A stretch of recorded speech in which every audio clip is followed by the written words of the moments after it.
There, I unmuted it. Can you hear me now? Yours is muted though, Chris. There you go, now. Oh, I can't unmute you. You have to unmute yourself.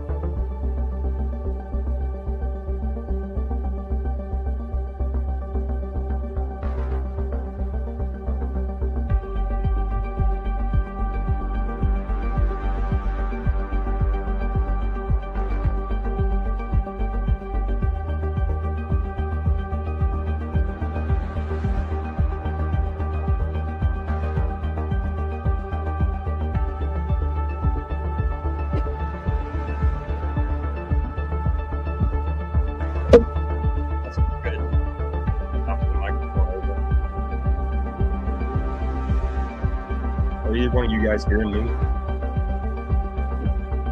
Okay. I don't know if the public can hear us right now when we're backstage. I don't think they can if you're unmuted. If you unmute. I guess we can find out if anybody can hear us. Let us know. When I Googled it, it said they couldn't hear you if you're backstage. You have to be added to the stage before they can hear you. So we'll find out, Otherwise we'll look like smart people. I was having to shoot off a quick work email there. Sorry. Oh, good. Good.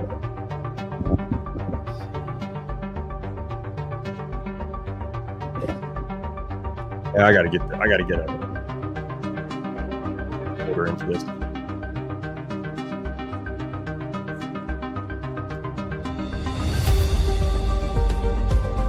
So started that in 8. We have one viewer. Yeah, I see that people are starting to come on now.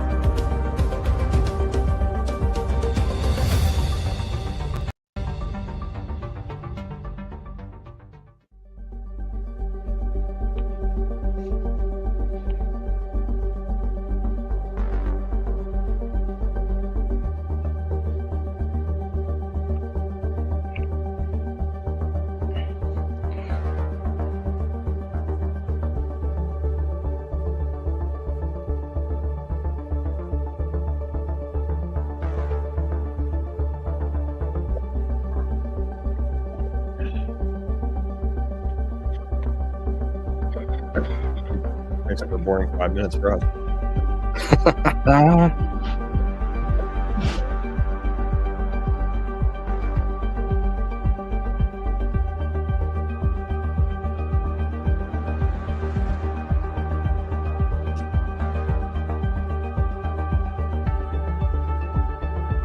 Jace, you hadn't seen this yet, have you?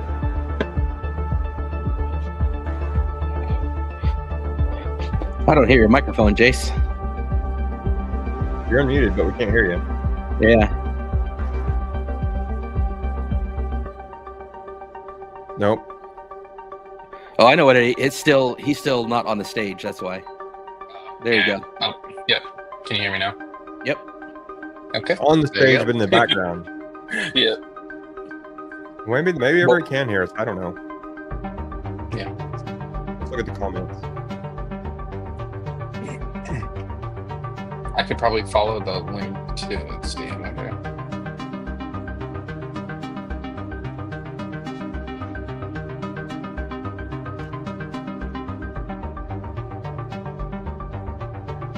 Yes, we can be heard.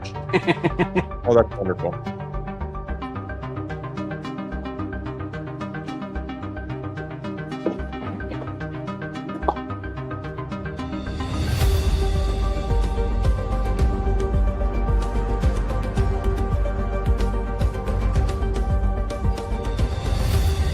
$23 folks. Mm.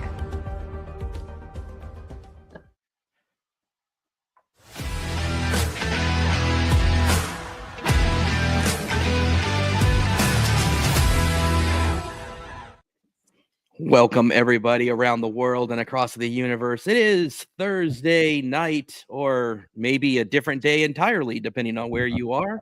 And this is episode 2 of Tech Charged, Turn Down for What podcast live. Welcome back, fellas. How's it going? How's the cold out there? I told you guys I had a huge cold snap with 31 degrees. I got below freezing. I felt like I was one of you. Yeah.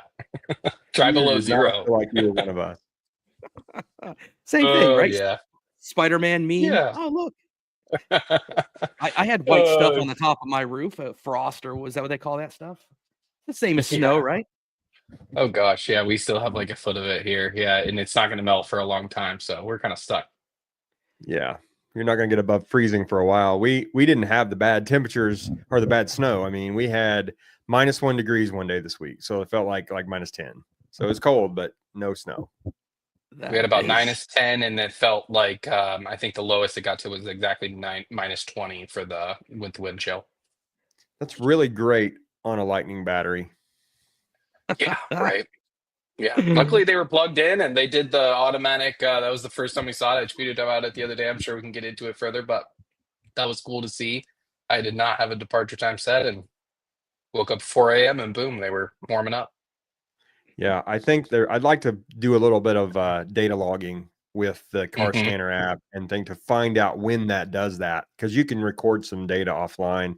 I want to do some of that to know when it actually says, okay, it's cold enough, no matter if you're preconditioning or not, let's turn it on. Well, and the fact it did it for both of our trucks at the same time was really interesting. That maybe it's a temperature thing then, but one's in the garage, one's outside, so that would kind of surprise me too. Yeah, it was really interesting. So I'm not quite sure what triggered it or what just happened to do them at the same time. Maybe it's because they're on a dual charger. I don't know. I don't know. That is Well, guys, interesting. let us know in the comments the temperature where you are, because I'd love Yeah. to hear kind of what people are experiencing out there and how they deal with it. I panicked when I saw it was below freezing. I thought I was gonna have to research what are those snow tires. I didn't know what to do, so I had to start reaching out to like Ben Westby and be like, "How do you handle it? What do you do?" I guess it turns out I didn't have to worry. It just it was 45 degrees by 10 o'clock, so I Wow. maybe overthought it. Yeah, different world out here in California, man. Where Indeed. it doesn't actually, even if it's below freezing, it doesn't really freeze. I guess for you guys, you're talking about snow and ice and wind and Mhm. cold soaking those batteries. So, like, do you notice? What do you see when you're looking at the car scanner app? How low does it go? So I don't know, Jason, yours, I saw 14 degrees one day this week. Wow. I only have one Ford Charge Station Pro installed right now. And so we're going back and forth every other day, typically between the Mach-E and the Lightning. And I saw 14 one day when I left Hirsch plugged in. And at that, it's like 0.8, 0.9 when I first leave, mile per kilowatt hour. Yeah. So luckily I'm not going very far one of those days when I'm not plugged in, just 15 miles or so. Joey chiming in at minus 35 degrees Celsius. Now I'm if I remember I got United States education, so bear with me, because if you're Celsius, I'm guessing you're in Canada or somewhere else. But I believe once it gets below 0, it doesn't matter anymore. The minus is the same Fahrenheit. No, it's not. The 0 is 32, and then you get to -40, it's the same. But at -35, it's close. Okay, that is no. That is the next level of cold, man. Joey, where are you at negative minus 35? That's like Norwegian or somewhere. Canada, yeah, I'm gonna guess. He's in Canada. Joey and I talk quite a bit offline. He's in Canada. Yeah, man. Heat pump would be something I'd love to hear about. I kind of tagged the out of spec guys, Jordan and Kyle, and said, hey, man, like I would love, because they're in Colorado, they get consistent weather. I'd love to see like a cold comparison of the two trucks side by side when they do, they go up through the mountains and everything, and see like a real range test kind of between the new one with the heat pump and then what we have, which is that, resistive heat. I think it would Well, be and interesting interesting to to see. know, prefer part of that it. it has the resistive heater too. So, in Yep. those really the heat pump does. So in those really, really, really cold temperatures, you'll have that resistive heater as a backup. But you can kind of hear it, and from people online and our good friend Robert, who has a 2024 Lariat, he says he really doesn't hear it much turn on, really only when it's in like a full defrost, kind of cycle, when it's really trying to warm up. But other than that, I mean, he said it's pretty much always running on the heat pump, and I believe he runs his whole house on a heat pump as well. And it has no backup resistive heater there, and seemed to do really well with the negative, to whatever it was in Detroit. It was really close to here too. So um, interesting to see. I would like to see the side by side though. That would be very, very interesting in the same conditions, same everything environment, and see sort of exactly the difference. They're supposed to be more efficient, but I think with the resisted, when you get that cold, I don't think efficiency is really that much better with a heat pump trunk than not. That's what I'm kind of thinking too. At a certain point, I mean, Yeah. I'd love to hear from you guys as people that are dealing with that cold all the time. What are the best practices? Because I see things, in our Lightning group and across X and different platforms. I see it all the time, even when I just do random posts on anything on Instagram. Just some Chad from the middle of nowhere decides to chime in and tell me what a horrible thing I did by buying an EV and they don't work in the cold and all these other things. And I don't live in the cold. I don't experience it. So obviously I know from Norway and Canada and where you guys are that they do work in the cold. But then you've got the example last year where, the Chicago shutdown, right? Where the Teslas were having a lot of problems. mm-hmm. I don't think they were charging from home was a big part of that. I mean, what are you guys finding? How do you deal with it? Yeah, the Teslas, Go I ahead, guess Martin. there's a under 32 degrees. They don't charge. The battery's under 32 degrees. And that's not all models. I was doing some research on mine this week, and you get below, maybe it's a Model 3 or Model S, that battery just stops. So it's got to warm it up before it'll start charging. Mm, For me, I plug in to precondition, but I don't have to. We've been seeing between 0 and 10 every night for the last 2 weeks. I've been leading hers plugged in before we go to bed, and then because I only have the one charger right now, and then we'll plug right, hers that's in right. and Yeah. let it and that heat soak will last quite a while through that battery. It takes a long time for it to get in and really cool it off. Couple of things I wanted to talk about tonight on because I kind of labeled this one cold weather driving. There's some ins and outs, there's some things you can do, and I'm sure all three of us have a different take on it. So I think we should discuss that. But for me, I set 2 precondition departure times. Mm, And I'm doing that with probably a little bit of lack of knowledge of exactly how well that's working, because last week I tried one and it was actually at 60 degrees on my battery when it left. But I want that cabin toasty hot when I get in. And if you set your departure time, say it for me like at 6:30 in the morning, and I don't actually leave until 7 sometimes, the truck's already cooled off a little bit. yeah. And so That I'll makes set sense. one at say 6:30 and one at 7. And that way I know it's ready to go. Now, it drives me crazy that you can't set more than 2. Or I think I made a post this week and it kind of blew up about we want a precondition button, just something to say, hey, I'm leaving in an hour. Do what you can do to get it hot. And obviously it's not going to get it hot, but it'll help. Mm-hmm. And those are corner conditions. I think we've talked about this, Jace. You get a corner condition when you're trying to leave in an hour and a half. You just want to click a button, get it going. You can go in and set departure time, but only 2 per day. And so that makes it a little bit on the forward side. I think in Tesla, I believe they have a precondition button, or is it just departure I time? believe so now, but I think it was a pretty actually recent ad, like more recent than I thought. If I remember correctly, I went a long time thinking they had manual preconditioning, but I think within the last year or two that it was true. Like you just press a button, condition when you want, sort of Okay. thing. The Model S Um, doesn't. It's just a set of departure time on the Gotcha. 13s and 14s that we're building in the shop right now. Gotcha.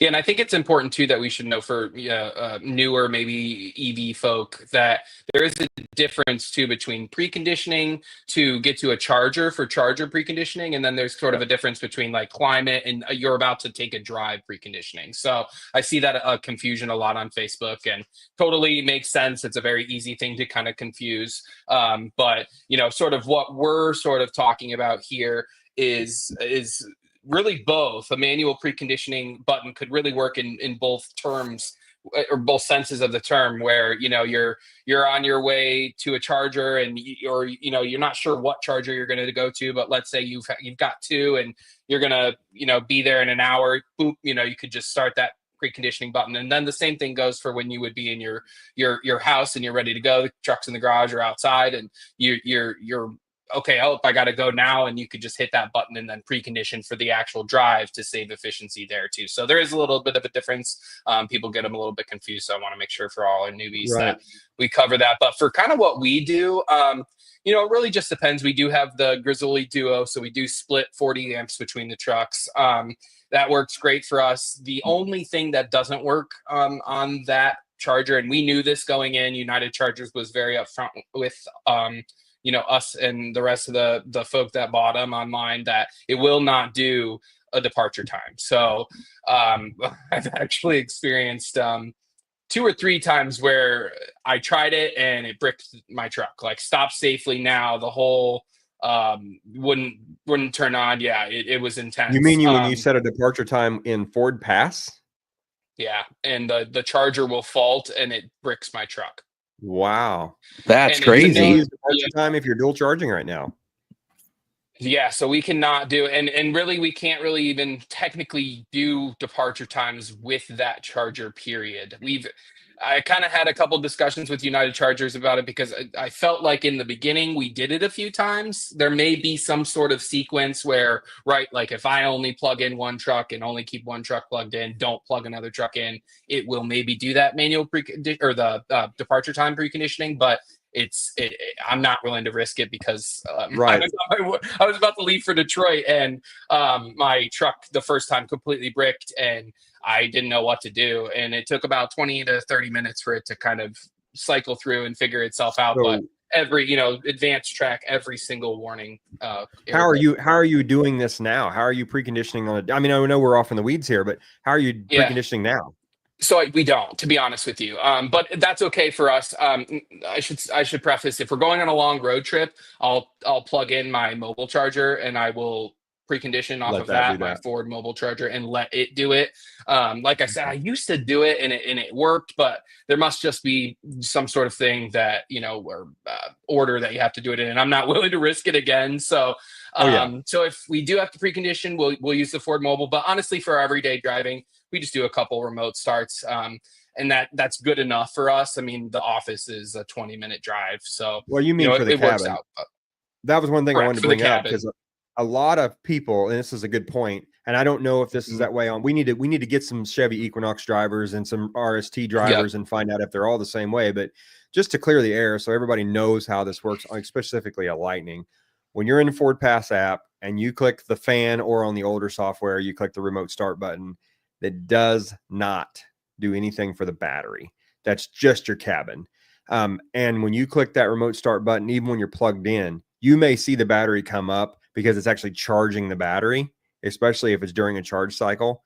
But it's not preconditioning the battery due to the app. So, and it doesn't make a whole lot of sense. I don't like that theory, because when you start your gasoline truck, you're warming everything up. You got one thing to do: hit your remote start button, and it all warms up. So I think there could be some software upgrades there to clear the air a little bit, because I see it a lot more on the Mach-E forum, that folks are starting their car and they have no range. The battery is cold, and they don't understand, because most of us, let's be honest, most folks are not tech savvy that are driving a Mach-E. I don't want to pigeonhole anybody, because that's not fair, but maybe not tech savvy, but yeah, maybe not quite as nerdy as us. Yeah, I think we're a little over the top, hence we're here. But yeah, so that's been the biggest thing that I wanted to clarify, that you cannot precondition your battery by just remote starting. And there are things you can do, like you said, Jace. You can plug in your remote charger, any other charger, except for maybe a Duo Grizzle E. The new one apparently is going to, the new Duo is going to be smart, like the Duo we have now. And like I said, we knew this going in. They were very upfront and honest about it. So we're not upset in any way, shape, or form. But, it's been a great charger. I love the company. I've talked to their, CEO a few times. And so no qualms with it. But yeah, it is sort of a limitation. But their new Grizzle E Smart, which I believe comes out maybe by the end of this year. I think was the plan. It will have the capability to do the preconditioning, and you'll be able to use it from the app, which I know Grizzle E has now talked about. They're open source, so you'll be able to use any app with their charger, including maybe possibly someday the Ford Pass app, which would be really cool to see. Let's open that can of worms just a little bit further. The point, I guess what we're making is, okay, why, if further those guys are listening that are not Lightning owners or don't fully understand, why would you precondition your battery? Like, what's the reason? You precondition your battery so you get better range. When that battery's super cold, those electrons have a hard time flowing. And I'm putting that real simple terms, layman stuff, but it just, the efficiency goes way down. So if you want your truck too, real quick, that the resistive heater, at least for the 2022s and 2023s, it heats the cabin and the battery. So I don't think people quite understand that it is kind of splitting itself. So that's why when you just do a remote start, it's focusing all of its energy on the cabin and it's not putting any towards the battery. So that's kind of the reasoning as to why. Yeah, and I'm working on a relay system to let that valve open to go both ways, but I haven't. That's a whole nother conversation. But yeah, so let's be clear. Why would you precondition? You want to warm that battery up, and you really want your cabin to be warm when you want to leave. So that's what you get into with the resistive heating is if you don't precondition the battery and the cabin, you're double dipping on energy loss. The battery's cold, the cabin's cold. I've seen up to 10 kilowatts being pulled from my car scanner app when I turn the heater on and it's cold. Yeah. So yeah, so that's a good point. And there's so much that goes into that because the battery chemistry really matters too, where the LFP is more impacted than ours are, and it depends on how much cobalt is in it, which a lot of manufacturers have tried to reduce the cobalt because that's one of those kind of conflict mineral type things. So there's always the double-sided end of that is some of those batteries react better to the cold than others, and you can even see it's pretty odd. I've seen it with just the low temperatures, the not nearly as dramatic as yours. I think the difference is I actually get warm and you guys don't. But I've seen it where I leave the house when it's in the 30s and I can get to work, which isn't too far away. And then when I come out at the end of the day where it's now had 65, 68, 70 degree sun on it, and it's in an asphalt parking lot, everything warms up. And I have more range when I left at the end of the day than when I arrived in the 30s, because as that battery warms up, it gives you back that. And so it's not damaging the battery in any way, but the chemical reality is that it can no longer have the density that it had. And it's there's so much that goes into it, which is one of the hard things about EV for those that aren't nerds or for those that hear all this stuff is it can be intimidating. It can be like, I don't want to have to know all this, chemistry. I think what it boils down to again is a change of habit, really, right? Like it really doesn't necessarily maybe impact that person much more. It's just instead of, and I see people that do a remote start, I mean, with their ICE vehicles all the time, I mean, I love driving an EV because, I used to have to have Siri open the garage, and then I'd have to make sure she opened the garage because there was one time I started the truck because I thought she opened it and she didn't open it. And, so it's, I love being able to just say, remote start and boom, it just does it, so I think it's just that changing of habit that we, there is a lot of nerd stuff that you could, really dive into, but there's also just, it's pretty simple for everyday person. They just have to know and get used to that habit change. And it's interesting too, depending on how you're using, in our case, the Lightning, or eventually could be the Cybertruck or the Silverado, where you've got the power that you can export off of it. Ben, who is just the test case for every engineering extreme imaginable, has kind of talked about in his case where, and I'm curious if the 24 will do better in this regard, because our trucks, 22 and 23, you have to have the truck on in order for the Pro Power to export power outside the truck. When he's running his house off of it, or when someone's got an outage, hurricane, snowstorm, whatever that might be, and you're running it, the truck is on. And so two things happen is while it's on to protect itself in the low temperature, it does warm the battery, even if it's not preconditioning the way it would for a departure, it still protects the battery and will try to warm it to some degree, and it's using extra energy. And when it comes time for your like miles per kilowatt hour calculation, it considers that idle time as drive time. That's correct.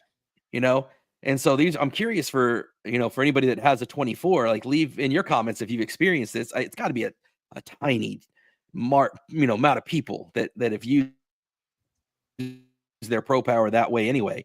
But I'd love to hear if that happens with the 24. If when it's off, does it no longer try to protect the battery and because you can run the Pro Power with the truck off in the setting, and so will that keep it from wasting? And Ben, in Ben's case, he's wasting that energy warming his battery, and then when he goes to leave the house in the morning, he's 10 or 12% lower because for wasted heat on the battery. So it'd be interesting to hear how that different is for 24 and eventually 25 when that comes out. It's and it artificially makes his lifetime miles per kilowatt hour look worse than it is because all of those minutes are calculating when he's just running it as a generator. And it would be the same thing, if you were to be running a job site or when I'm out at one of the EV events and I've got my truck running that whole time, or when I'm at the drive-in theater and I'm there for a few hours watching movies and it's on the whole time, it's thinking that that's drive time and it's artificially deflating the efficiency of the vehicle more than it is. So that could scare people. I think it can, but for most of us, we talked last week about my poll of range extending and what they need. Most folks like the truck just the way it is.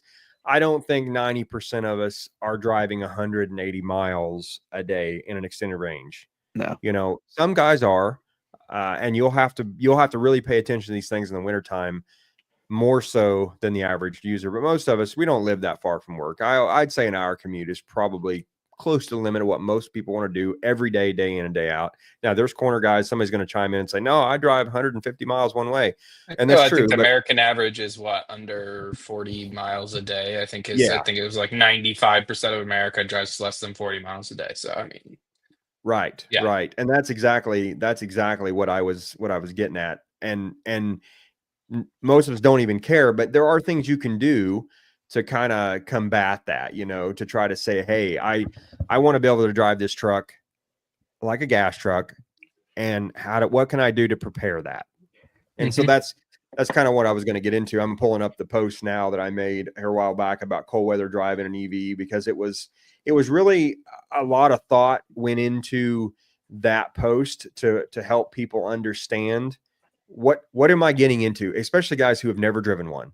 And even guys who have. Hopefully you pick up on something here that you haven't heard before, and I'm sorry I'm rambling because I'm trying to pull this up, but the battery is definitely a consideration. It's not going to be any different on 24 or 25 as far as that goes.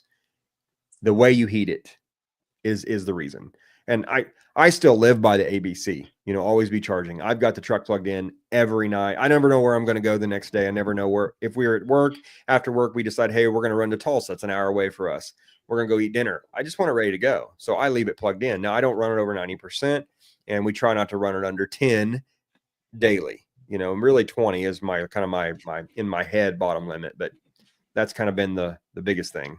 So I think the nice part is that really, if you want to, just get in and drive it, you can do that too. I mean, you really can. Like, you don't have to do what we're saying, or, but these are tips, to help you increase your efficiency. But I do know I see the comments on Facebook where people are like, oh, I just get in and drive her and I just go. And, I think that's totally fine too. There's nothing wrong with that. If you don't have charging at home, but you do have charging at work, that might be sort of, something that you do. You wouldn't get into the habit of plugging in at home, so. I think the easiest example I can give is that I again, being in California, I just don't get cold enough that I ever really need to plug it in. My coldest day is going to be in the 30s somewhere. And then by the middle of the day, it's it doesn't stay in the 30s all day long. That's an overnight thing. So for the most part, I'm not having to plug it in, whether I burn that energy off when I'm driving it at a cold temperature, or whether I've got it plugged in at my house. I'm using energy one way or the other, and I just don't need to do that. But And the example where I do is a couple times a year, I will go up to Sacramento for a work event. And from the Bay Area to Sacramento and back is about 200 miles. And that's a round trip. And so for me, having the standard range, it is a situation where if it's going to be in the 30s, I do park it in the driveway. You know, my wife parks in the garage. I usually don't park it in the driveway, so it's out of her way because she leaves first. But in that case, if I know I'm going to Sacramento, I'll plug it in the driveway. I'll do the departure time. I'll get the cabin nice and toasty. And it does make a difference because if I don't do those things and then I try to drive, I'm cold, so I've got to use a little bit of heat. And then the truck itself is trying to warm itself up. And the energy it takes to do that is enough that I can't get that 200 miles anymore, which I can if I do all that preconditioning. Then what happens is by the time I drive an hour away up to the Central Valley or Sacramento, it's warmed up enough that the curve, those two curves cross where my truck warms. My truck is already warm and it's getting colder, but the sun now is out and it's starting to cross. And so I never have to put the heater on, and it holds that temperature okay. And I'm driving it, 70 miles an hour down the road. So the battery is holding temp. So those are the situations where I think it makes a difference is, when you're going to the edge case of what your battery's range can give you, you definitely want to plug it in. Or in the extreme cases where you're talking about, 20s, teens, sub-zero, like our buddy Joey, then you want to just have it plugged in because it's just, you want to have it ready to go in the morning, and you're going to lose a whole bunch of energy trying to warm that thing back up again if you don't. Well, and then you talk about towing on top of that, because people still tow in the winter. It's not like that's out of the question. But there's some things I had a write up, and I think you guys both saw this a few weeks ago, and I'll just hit some of the highlights of this so that you can kind of take away, what's the deal with this truck? Why do I have to worry about range and all this so much? So maybe a couple of these things will help. So first of all, when you see that number on the dash, then it says we call it the guessometer. It's the range estimator. And it is just that, a range estimator. What does that mean versus my actual range? That truck's going to estimate full charge, normal battery, 260 to 320 miles is kind of the range that I've seen in Kansas. 260, like right now at a full charge, I'm getting about 260, 270. When it gets back up to 70 degrees, I'm seeing 320 to 330. But I don't trust that. You really need to pay attention to a couple of numbers. Your efficiency, you take that efficiency, you take it times your battery size, you take that times your percentage, and that gives you your real range. And those are very much like you can trust that like the Bible, because it's just accurate all the time. If you have 100% battery, you're 131 kilowatt hour battery with no degradation, and you run 2 miles per kilowatt hour, that's 262 miles from full to empty. So that guys can plan on that. So don't just watch that number on the dash. It doesn't update live enough, which is a little pet peeve of mine that I wish Ford would take like a 5-minute, 10-minute, 15-minute history like they do on a gas truck and change that GOM as you start to go. Maybe they do an estimate up front with a little disclaimer. This is while we're calculating, because it's an electric vehicle, it's going to have a different range. And then kind of do that with towing. And then towing, they do a pretty good job adjusting it, but it's way under. If you use the factory navigation, because I've towed a ton with it, it'll adjust with my trailer down to like 95 miles sometimes. And I'm like, wait a minute, I've got 140. I know I do. And so it'll reroute you and want you to do some of those things. So, are you saying it doesn't update? Because I feel like when I'm driving, when you plug a trailer in, it updates, but it'll drop the range from 320. So I've seen it drop as low as 90 miles on 100% charge. But as you're driving, won't it figure out what you're doing and then increase yourself again, or not really? Not fast enough for me. Yeah, not quickly enough, I think is what he's saying. No, it's not a quick. Like on its CarPlay, it's doing it every minute, every second. You can do that. I have a calculated channel in the car scanner app that does it live. I actually are taking instant times the value and putting a number on the screen, but instantly it changes so drastically you really don't get a number. What I want to see is like a 10-minute history. For the last 10 minutes, efficiency. What has my truck been doing? So and I don't mean the trip on when you look at your truck and it says trip. that'll change over the whole drive cycle. I don't even want that number. I want a 10-minute average, a rolling 10-minute average times my battery size times my percent, or just simply kilowatts remaining. And that's a good way to do it. I will tell you, with a standard range, that's one of the things I love, is that if you're like me and you're math impaired, it makes it really easy with basically a 100 kilowatt hour battery. Yeah, it does. Right? I can just look at it and be like, oh, I'm at 1.1. Okay, I've got 110, or I've got whatever percentage, and so that is something I enjoy as I'm listening to you do the see. Martin is an engineer, for those that don't know, and I very much am not. So, like in when it comes to the math thing, I'm listening to you. What do you ever see those memes and it's got all the math behind them, right? And I'm like, oh my god. I run that. I run that up, and we use Alexa a lot. I just ask Alexa because I don't do the math in my head very well. I just say, "Hey Alexa, what's my range at this and this and this?" and she'll tell me. So that hopefully that clears some things up. Don't trust that on your dash, especially if you're going on a trip where you're going to charge 2 and 3 and 4 times. Just manually figure it. You can look at the range that you have left to drive, meaning how far is the distance, and see if you're enough. And then you have to make some decisions in your head. Hey, if I'm going to arrive at that charger with 5%, am I okay with that? Do I want 10? Do I want 15? And then you have to do, again, more math.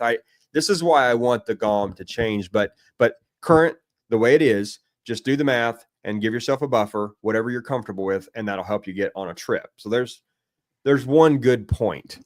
And while you're on the topic of charging too, one of the things that is something to be aware of is that the Lightning has a really steady charge curve and a really reliable charge curve, and it's inherently different than a Tesla, and just in the way you want to do it. Yeah, really many EVs. It's kind of on its lonesome there with how they've kind of done it, other than, maybe some of the higher kilowatt stuff, Porsches that'll hold it way up there. But as far as where it is, in the 170, 180 range, it's kind of on its own. Yeah, I've seen a 50-degree battery pull 180 on mine. Yeah. Mm-hmm. Yeah, I think that's one thing that I don't know if it's accidental or on purpose that Ford seems to have done is, like, I'll watch Brandon Flash's video where he really goes into deep detail about how important it is to precondition the battery and get it to a certain temperature. And you can, Chris, what if that charger's not the Tesla chargers? If you don't have Google EV routing, right, you're not preconditioning on trip if you're running Tesla. So that's a problem. Well, for Brandon, because he's driving the Teslas all the time, it's a couple things. It's really important to get a Tesla as low as you can. You want to get it into the single digits. Yep. That's where you're going to hit your 200 plus kilowatts from it. And whereas the Lightning, you really want it, because its pack voltage is relatively low. If you're going to get your best charging somewhere in the teens or 20s, the lower you go. I'll see, like if I get mine down to like single digits, it's not the boost is going to be a little bit lower than it is if I get it'll actually ramp up to a certain point, and then as it starts to charge, that peak, it will start at a lower point and then it'll peak higher, and then that curve. With that standard range, you're struggling in those lower volts. So I can pull into a charger with 5% and I'll pull 180 to 190. Yeah, it's the extended range has a bigger battery too, so its pack voltage is going to be higher than mine. I don't know if you see this a lot, Jace, or if you always use your extended range when you travel. Usually we use the standard range, actually, but I will say, to be honest, it's all dependent upon the charger more than anything else, right? Like, I mean, we talk about all this, but like, last trip we went on, I mean, literally, in 24 hours, went to right across the street in the turnpike, same stations, and Tesla was derated, the one day, and then EA ran full speed, and then we crossed the street less than 24 hours later, and literally there was like the exact opposite. EA was derated and Tesla was running full speed. So yeah, I mean, it's really hard to tell, but I will say that in general, in my opinion, after driving, a few EVs and then owning the Mach-E as well, it was an early Mach-E, of course, right? First edition. The Lightning in general, like you kind of said, the nice, even curve, but also you just don't really seem to need to precondition it. I mean, I mean, so when people are like, "Oh, I really want," Yeah, when it's super, super cold, yes, but you can kind of yo-yo it a little bit and get that There you pack go. temperature up. But you don't, I mean, there's ways to do it. Not that you need to do it. I want Ford to come out with the manual. We want all these things. I hope they will come. I know they will come, but it is kind of surprising that I remember driving the Mach-E and it was in the cold, up north, Oh, and wow. we pulled into a Charger, and we were pulling 50, and it wasn't the Charger. We switched, we tried, it was what it was, and we just had to deal with it. I've And heard the I just 24s and 5s have a better curve than the early ones. much so, yeah. A Ford engineer asked me that one time, why didn't you love the Mach-E? I said, I thought it was our charged a little slow. He's like, oh, what year did you have? I said 2021. He's like, oh, you got to try 2024 or 2025. Yeah. You'll be much more impressed. So I think that's the case too. But I just still thought it was impressive that as a 2022 Lightning, and we see that on both of our Lightnings, standard range and extended range, it just, in general, it was only built a year later than that Mach-E that I had. In general, it seems to hold heat much, much better, and will, really doesn't really need a lot of preconditioning right at all.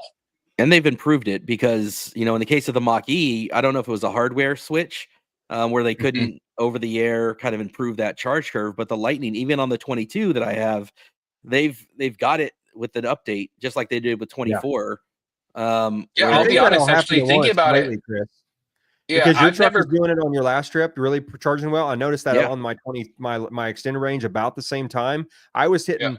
When we talked a year ago, when I drove that truck out west, when I borrowed that pre-production adapter, 163 was max at any Tesla charger. Now, if I don't hit 185, I feel cheated. Yeah. Mhm. So this is not wintertime driving. This is summertime preconditioned batteries. That's kind of what we're talking about here tonight. Yeah. These preconditioning situations in the summer, I don't even care. I just run Google and just know my range because I'm doing the math in my head. I don't even run the navigation. I don't care about Google EV routing. I don't care about any of that in the summer because I don't need to worry about it. The truck's going to tell me, the truck's going to charge like it's supposed to, assuming the charger's working right. And that's, Jason, your point. But there's a few other things. So while we're on the topic of cold, because that's kind of where we were heading around here, there's a few other things that guys can do to help combat this. And it's really, some of it's common sense, some of it are tips and tricks, but running the seats and your heated steering wheel, if you can stand it, if you're on a trip and it's sketchy and you're close, if you'll yo-yo the truck a little bit, and I don't mean ride it hard, but get the battery temp up a little and then run those seats and run that wheel, that will make a difference. Turning that, you pull between 3 and 8 kilowatts on the heater to keep the truck at 72 to 73 degrees in the cabin when it's 30 outside. That's going to make a huge difference over that trip. And I know it's pulling 3 kilowatts per hour. That should only be about 6 or 8 miles. But sometimes 6 or 8 miles makes a difference in getting the next charger. If you get an OBD, you can see all of this, so you can literally, and it's very easy. It's not hard. I know a lot of people are like, oh, no, yeah, kind of. It's not hard. You download one app, you stick it in one port, and it's literally, boop, it's ready to go. You just got to connect it. Choose your vehicle. That's about it. So, and you can see it. You turn that heater off, and you'll see the power just dwindle from that kilowatt reading there. Yep. Yeah. So Martin, I know you guys can do. Sorry, go ahead, Chris. I know you've used a Better Route Planner separately, and you kind of showed me that with the Benai's box, and so I use that on my trip to Southern California. I haven't played with it much in the native A Better Route Planner, or same thing with Car Scanner. So it's terrible.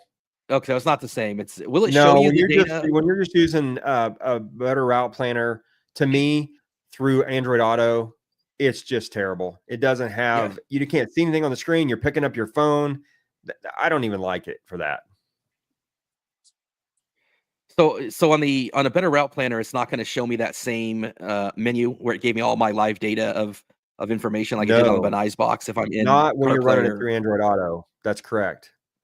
Interesting. What about CarPlay? Do you know? Because we're gonna try to use it this weekend. I don't know on CarPlay how much. I've heard you get more data. I'm not an Apple fan, so I don't run that. But I've heard you get more data than you do.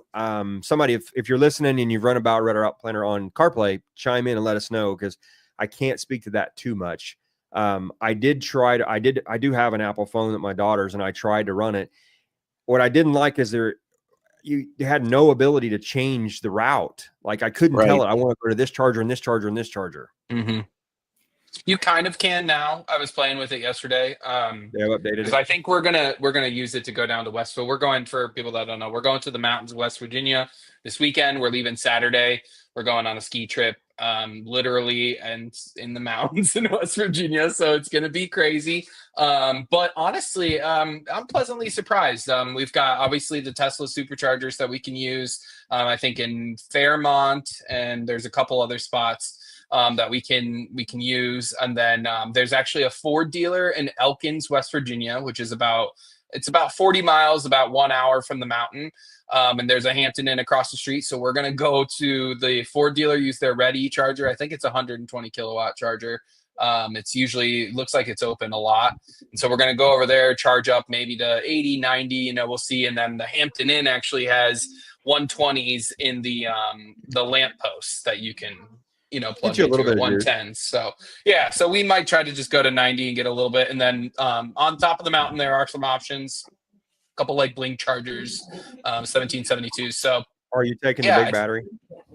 yes, for this trip we are. Yeah, I think it just makes the most sense.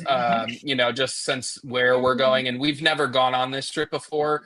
Like I said previously, a lot of our road trips are usually kind of places we've been to before. So Chicago, that truck, I'm or just up curious north. because it leads to my next question. Which tires are you running on that one? So that one has the ultra terrain. So it's there's still a 3-peak, rated, all terrain, heavy, aggressive all terrain. It doesn't have the new Duratrack RTs on it, unfortunately. But honestly, they're a really, really similar tire. We kind of like the Duratracks a little bit more because they're quieter, which is surprising. But other than that, the Ultra Trains, those were our previous favorite tires. So that was actually my next point about tires, because that's one of the big points that I talked about is checking your tire pressure. That is a huge thing for rolling resistance on a tire, especially on an EV when we only have on a big battery 12.5 gallons of efficient gasoline or converted gasoline. On a standard range, Chris, you're running like 9 or 10 gallons of gas. So yeah. if you've been running in the summer and you're 40 PSI, I run mine at 46, 47 PSI all the time, but you get that overnight, it's going to drop. If you run it, say, at 60 degrees and you wake up to a 30-degree morning, that's 3 PSI you lost. Just from the density of the air. So go out, bump those back up. It'll make a difference. It really will make a difference. Yeah. Yep. Nope. That's good. And yeah, I mean, just check your your efficiencies with like what kind of tires you're using. I mean, some people decide that that's what works for them. I mean, for you, Chris, I mean, it might not make sense to throw any snow tires on there, but I like it for the look. We have a Somerset, and I'm telling you, we barely ever put them on there. I still have my original General Grabbers, man. I haven't. There you go. Yeah. Yeah. In fact, a question for you guys: when you do talk about switching out to snow tires, do you have an extra set of wheels and tires, or they undo them and swap them, and you have just these tires sitting? Yeah, you'd want to get another set of wheels. No, that's $100 bill to do that, Chris. You don't want to do that. You want to grab another set of wheels, and even if they're not Lightning wheels, I picked up a set of the 16 Sport wheels a couple weeks ago. They actually look just like the 2002 Lightning wheel. So my plan was, if I buy a spare set of tires, to have those powder coated black or dark gray and put tires on those. They don't have the weight capacity rating, so if I'm going to tow, I'll probably not use those.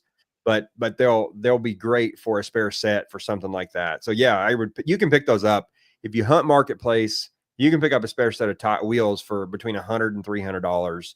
Oh, it's not and bad. They don't have to be anything fancy. Just something that works. I got a great deal. A guy on Facebook said he traded in his Lightning. He had it for about a year, and he didn't really like the Lariat wheels when he had it. And I think he got the Pro, 18-inch wheels. He liked those a lot, so he bought those from some guy. And he had these Lariat wheels sitting in his shed. And he actually was from where I'm from here in Cleveland originally. He now lived in like Jersey or something, and so traded in his Lightning. Had these Lariat wheels sitting in his shed for, he says, at least a year plus, and was looking to get rid of them. Center caps, TPMS, everything. $500 for all 4 wheels. That's good. That's awesome. And there's awesome. just why we're Will talking take about it. that. That's a good point I wanted to bring up, because if you're going to throw a set of winter tires on, if you buy them that has the TPMS sensors already in, there's 2 different procedures for Mhm. changing your TPMS. The first one that most people use is just for when you're rotating your tires. That's a pretty simple one, but it's a different procedure. And I want to bring something up because you can, it's not bricking your truck, like you said earlier, Jace, but you can definitely piss the truck off. You can definitely get into a Yeah. mode. So it's like a turn the power button on and off 3 times, hit the brake, on and off 3 times again. It'll put it into actually learn mode, which is Yep. the same thing it does with the first method that I haven't went into. But that mode lets you learn brand new ones. And then you can do a couple of things. You can buy one of the little clickers that are $20 on Amazon to walk around and hold it by the wheel, or you just let some air out of the tires. I have to do that all the time because it seems like the wrecked vehicles we get in, I'll be putting new TPMSs in, or I'm changing wheels from one truck to the other.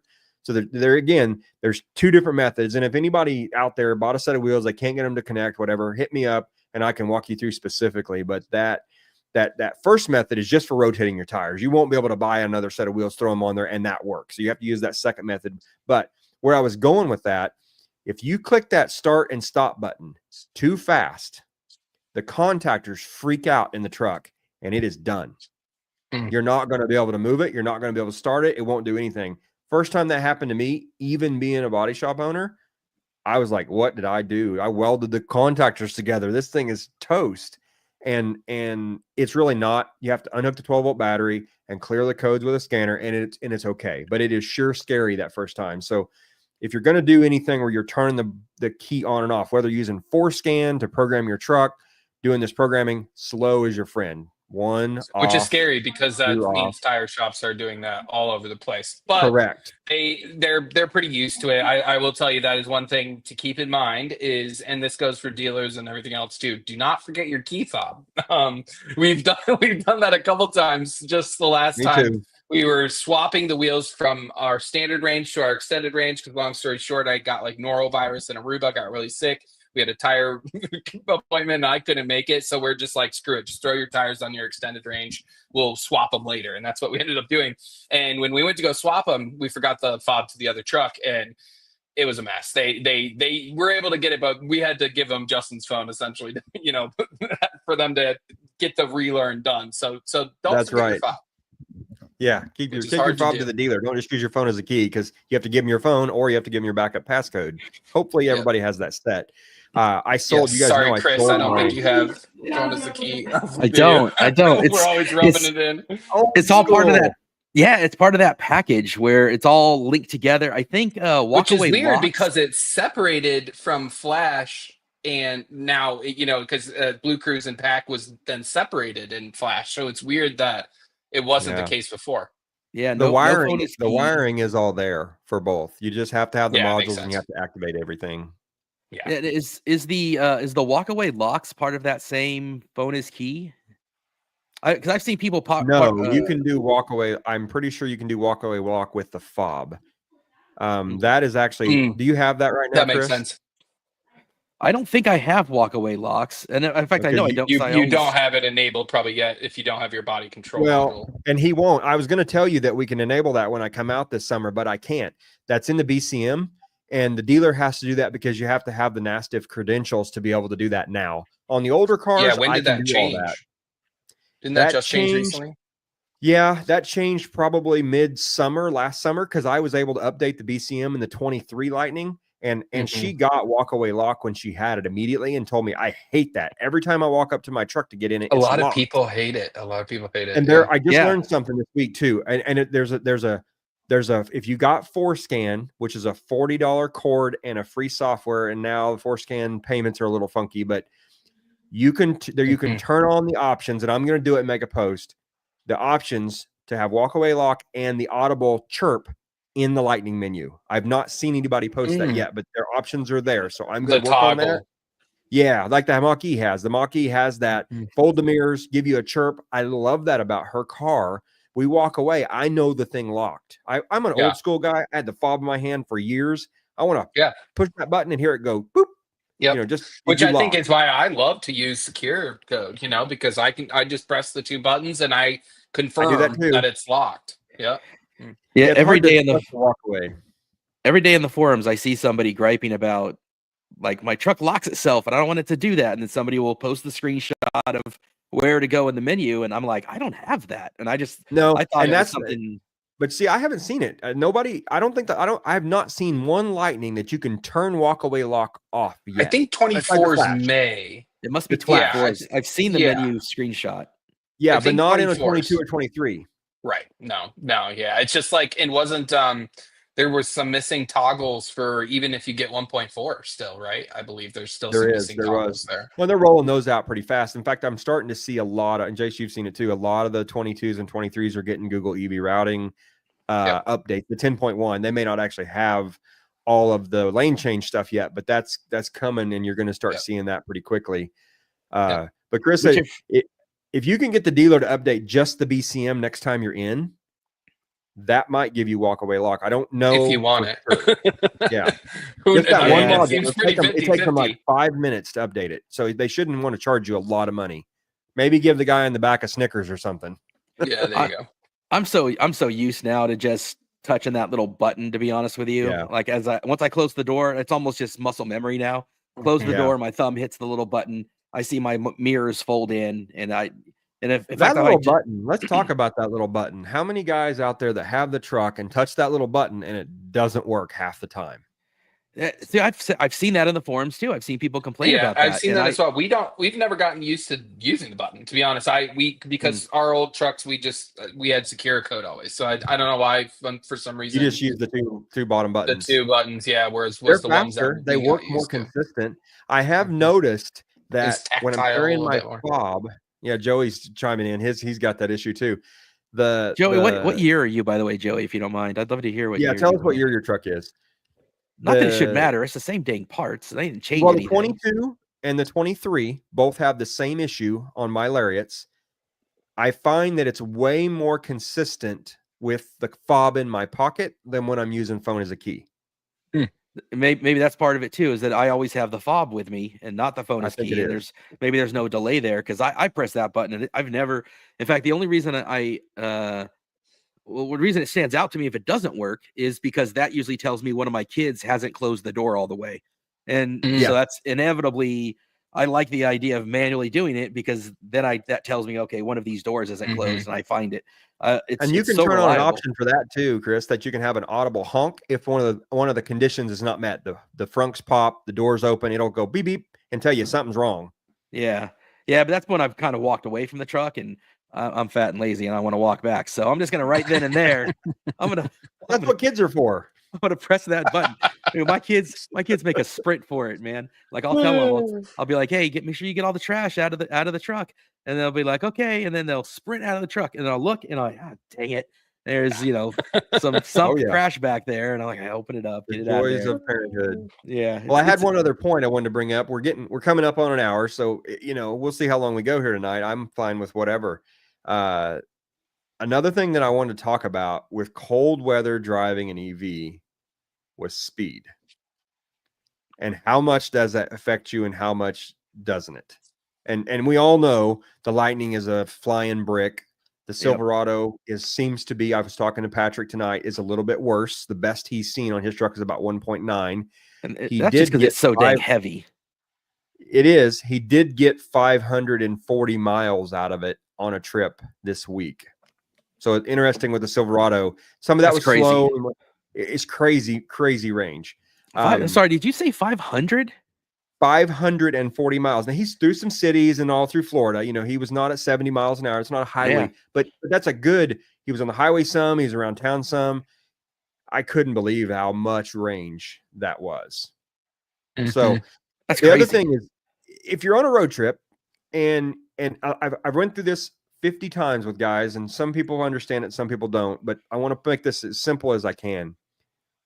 In the winter does make it worse, but it's the same comparison winter or summer. If you can make it to the next charger running 80 or running 70, if you want to run 80, say the speed limit's 80 and you're worried you can't get there, run 70. That's fine. unless you can skip a charger, it's always better to go faster. The reason is the truck puts energy back in the battery faster than it can take it out. That's the bottom line. So in the winter, I have slowed down a few times in the winter because I'm concerned I'm not going to make it to that next charger on a back-to-back charging trip. But when you're running 80 miles an hour in the winter and you're getting 1.4, 1.3, as long as you're getting there, just run the 1.3 and turn your heater on and go. It's the times when you have to. So if you're new to Lightnings or electric vehicles at all, slowing down is a good thing. It's your friend if you're concerned you're not going to make it. And that manual calculation will tell you for sure if you're going to make it. And Jason, I'm sure you guys do the same thing. And yours is just check that manual calculation and then just drive your truck. Yeah, and honestly, we're infamous for trying to find a semi that's going about like close to what we would be going, no slower, but like if we're going, we usually don't go much over 70, just because that would be speeding. So we just keep it about what the speed limit is and we'll do it. But we'll try to find like a semi. If we can find a semi that's going 69, 68, we'll just follow that guy as far as we can. And especially when we deal with a lot of headwinds coming off of the Great Lakes, so that for us is really huge with the temperatures and the winds specifically, especially when we're driving west against the lake. We get a lot of we're that way in headwinds, Kansas too. so so we can we'll do that a lot. But it just really depends on the trip, like I think with this West Virginia trip, we'll even be able to make it, if we want to, we could make it on one charge, and that's not really even driving super conservatively. So I think it really just depends on the trip, where the chargers are kind of spaced out, what chargers you're comfortable using, right? Because that's always a huge thing too. Sometimes we avoid a charger because we've had bad luck with it, or it's more of a busier charger, or sometimes, and maybe it's not in a great area. There's all sorts of things that can kind of pop up. Or you pull into that Tesla charger that they're in their other stall and you can't charge because the way it's blocked. I just saw Tom's video today looking at the extension cord that A to Z is prototyped out. That's going to be a big game changer for guys that are worried about that, or you're towing. For me, that's something I'm interested in for towing, so I can pull up and not have to unhook. And I'll tell you, people that will avoid the Tesla chargers because they're not the type of people that want a confrontation. So, they're like, I don't want to even, approach them or them approaching me. I've seen all sorts of answers to that. And I'll be honest, sometimes we choose a charger based on what food is available. Yeah. Oh, no, that's exactly. I got two dogs that go with me. So, dogs, that could be another. Is there an easy place to walk said dog? There's lots of things. And I love that. Shout out to Tom for doing that video, because there's a number of situations where that's going to be really great. I think, it's not going to be great for a Silverado. That doesn't make any sense. But for us with a Lightning, or for someone with a Mach-E, or someone with maybe Ioniq, though, Chris. Silverado, if you're towing, it's the only EV that tows really far, so it would be perfect for that. Yeah, it's just, man, you're sacrificing so much if you're just because you get that potential of 300 kilowatts coming through if you're at an EA that's what I like. Have you watched that video and even the one where they did that thing has sensors in both ends? Yeah, it's gonna derate both sides. It's almost good. It's almost perfect for the Lightning though, because the Lightning gives you a 10-minute boost. It's gonna ask for everything it can for 10 minutes, and then it's gonna come back down to a thing that extension can handle. And it's not going to be enough to where you're really going to derate it. Or the other one that came to my mind, honestly, was the new, and this is kind of not intuitive. The Ioniq 5, the new updated Ioniq 5 has a NACS connector. And you might think, well, what the heck? Why do I need an extension? Because those knuckleheads put it on the wrong side of the car, man. They put the Ioniq 5, God bless them, they put that NACS connector on the back passenger side. So you still have to take up 2 darn charging spots. Or you can pull in straight and use that extension cord and you're good. Yeah, you'd be good to go. And because the Ioniq 5 is going to derate and it's going to use the inverter on the motor to get it, it's only going to do, I want to say, like 160, 170 kilowatts, and then it settles down around 120. And like ours, it holds that thing forever, man. And so they just did this great video on Out of Spec where they did a Model 3, and the Model 3 went way up to 200, right? And then it came back down quickly, like by 30%, that thing was dropping. And that Ioniq 5 was holding nice and steady. It was the classic tortoise in the hare. And the Tesla got off to the huge start, 200 plus kilowatts, and then it quickly ramps down. And meanwhile, Ioniq 5, nice and steady. And by the time it was done, 10 to 80, it took less time in the Ioniq 5, which was derated because it couldn't, with the Tesla. Mm-hmm. That's a perfect example of where that extension would come into play. So I think that's a big deal.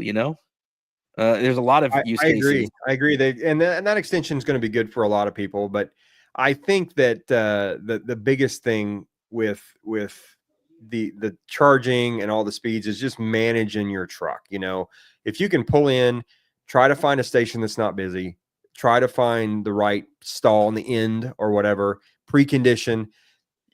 I've charged it. I don't know about you two, but I've charged it probably over 70 or 80 Tesla chargers in my 2 years. Just 27 of them were on that first trip to North Carolina.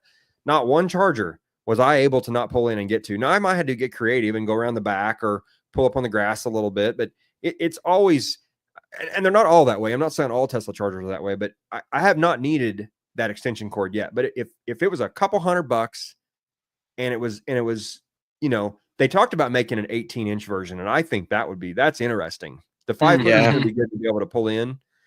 I think they're targeting right now. It's posted at 285. I think they're targeting around that $300 mark. Gabriel, I'm not sure on this cord. Do you guys know what on Gabriel's thing, speed or throttle control? Yeah. So what he's talking about when we were talking about earlier on slowing down or whatever, it's throttle control. You can get into all of these different conversations about. You're just talking about not punching it, right? You're talking about Yeah. You want to be nice and easy. I find that if I get up to speed in 2 miles rather than 300 feet, my efficiency goes to crap. And even pulling the trailers, I really try to match the traffic as well as I can and go up and nice, easy. So yeah, throttle control I think is very important.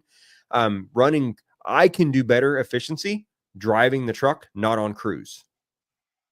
Because I'll let it kind of push a little harder down the hill. And then if we start back up a hill, I'll let it kind of creep back, similar to what a semi is doing. I will say, did you see that Mustang? Oh, go ahead, Chris. That's something I'd love to see Ford improve on, and maybe it is with some of the like the 1.4, because I don't have one. I don't have Blue Cruise. Well, we're talking about things I don't have. But even on adaptive cruise control, and I imagine it's similar with Blue Cruise from what I'm seeing and understanding. I wish it would combine the sensors with the camera so that it would see the red brake lights that are happening a quarter mile away. When you see all these red, because it will accelerate into what is going to be stopped traffic. Like you can see it on the GPS, you can see it with your eyes, but those things don't coordinate and talk to each other. So it's going full send right into this back of this traffic, and then it will eventually see it, and then it kind of aggressively stops. And then when the traffic starts to move again, I don't know how it is in Kansas and in Ohio, but man, that trip I took down to Southern California, my speed ranged from 30 miles an hour to 70. And inexplicably, is that a word? I don't know. I couldn't possibly inexplicably. Thank you. See the smart people on the show. It would suddenly go from 30 right back up to 70 again. No accidents, no idea what happened. In the middle of I-5 down the middle of California. And then the truck would aggressively try to get back up to 70, 75 again. And then traffic inevitably would slow, and it just kept doing that. And so I did have to take being a throttle control, I had to take it off because it was being way too aggressive with it. And I'd love to see there be some better incorporation of knowing the route, the Apple Maps, if it's integrated. I don't know. It can recognize the battery. Can it not recognize the other way around, that here comes a yellow or a red? Maybe not. Not yet. Unfortunately. No, not yet. Not quite Tesla's got that. Tesla's got that, but we're not there yet. You got that camera, man. If you see a whole bunch of red suddenly, like there's got to be a way, right, for it to recognize I didn't see any red, and now I see like 12 red lights suddenly appear. Like, just ease off, right? I'm not saying brake, just kind of I don't know. Somebody way smarter than me would have to figure out how to do that It'd be software wise. interesting to do a combination where you have a Copilot 360 truck in stop and go traffic versus like a Blue Cruise stop and go traffic. The problem is obviously getting those exact parameters in the environment exactly the same, right? But I feel like you could at least test sort of, how they perform, side by side and just see sort of what the differences are from So, a driver point of view. Chris, Hashtag you're going to have to first get the world memory going problems. here. Chris, you've got the memory here, but there's a third-party autopilot app that you can put in. I think you've talked to them. Comma. Yeah. Yep. Comma. I've heard that works a lot better for things like that than actual Blue Cruise. We'll have to it does. We'll have to get my friend Isaac on here. He did a podcast episode with us, and he's a avid F-150 guy, but also avid comma user. And he really, really, really likes it. So I'd be very I'd like to curious dig into see. the guts of it. What do you think about this? How does it work for this? Because, I'm going to be up on that Blue Cruise bouncing thing before long. The 22s and 23s, we get it for 3 years. Chris, just plug your ears for now. but the rest of us, if you're 24, you get 90 days, and then you're out. 90 days, or 90 days. you can do the lifetime month to now month. too. But like the Model E, month to month. We actually got it for free for another year. It expired before we started driving it, but Ford gave us a special offer and said, "Here, we want you to try this again for another year." So we have it till like next November. Wow, I'm really hoping they do that for the Lightning. It's like that was a really nice thing to do for early Mach-E owners. And didn't they give you guys a discounted price as well? There was that as well to some people. It was free for the extension. Okay. The connected navigation is $80. It's not expensive, but I'm just kind of holding out. We don't drive it on the road trips very much. We take the Lightning. So I'm just kind of holding it out for the Google EV routing because I like that better. It's more user friendly. I have nothing against the factory navigation. It's my second favorite navigation of any navigation I've ever used. A lot of guys don't like it, but I prefer that. But the Google EV routing is really I hate it. I hate it so much. I know you haven't. I really don't use it much, if ever. We use CarPlay. Well, I had to. It's the only thing that you can tow with that adjusts the range somewhat correctly. Jace mentioned Robert earlier, and I always feel so bad because I love Robert. Like, he is a super generous guy. We all love Robert. Everybody loves Robert.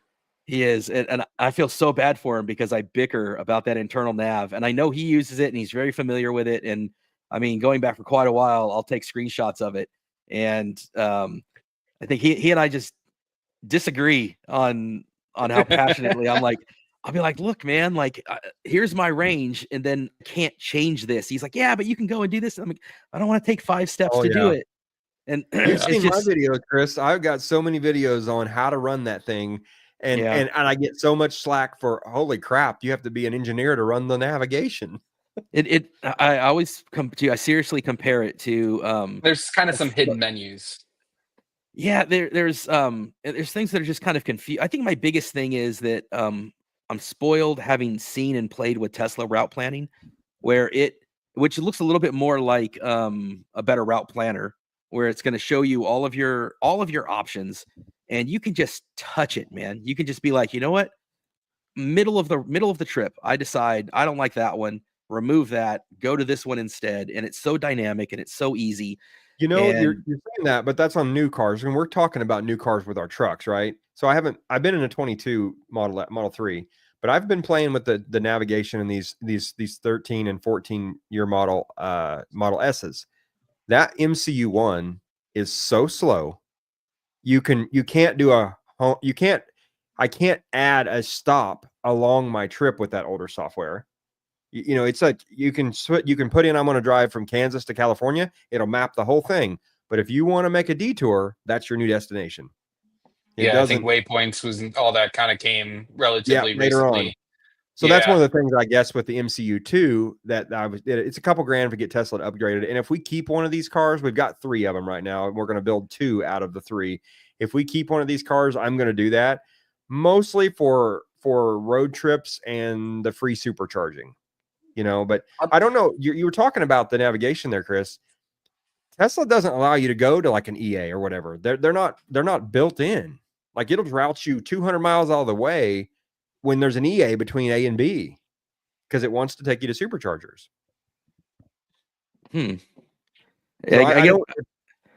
If somebody's got Tesla online, chime in and tell me I'm wrong. But I think it's going No, to I route think you to that a supercharger regardless. I think that makes sense. I think Rivian will do it more like Rivian kind of what will. you're talking about, but I've heard sort of horror stories about that in its current state, that it's not Yeah. great, but it could be, but it's just not quite there yet. And it's very slow from what I've heard. But I will tell you, I think one thing that would increase usage of Ford Nav is bringing back the trip planner.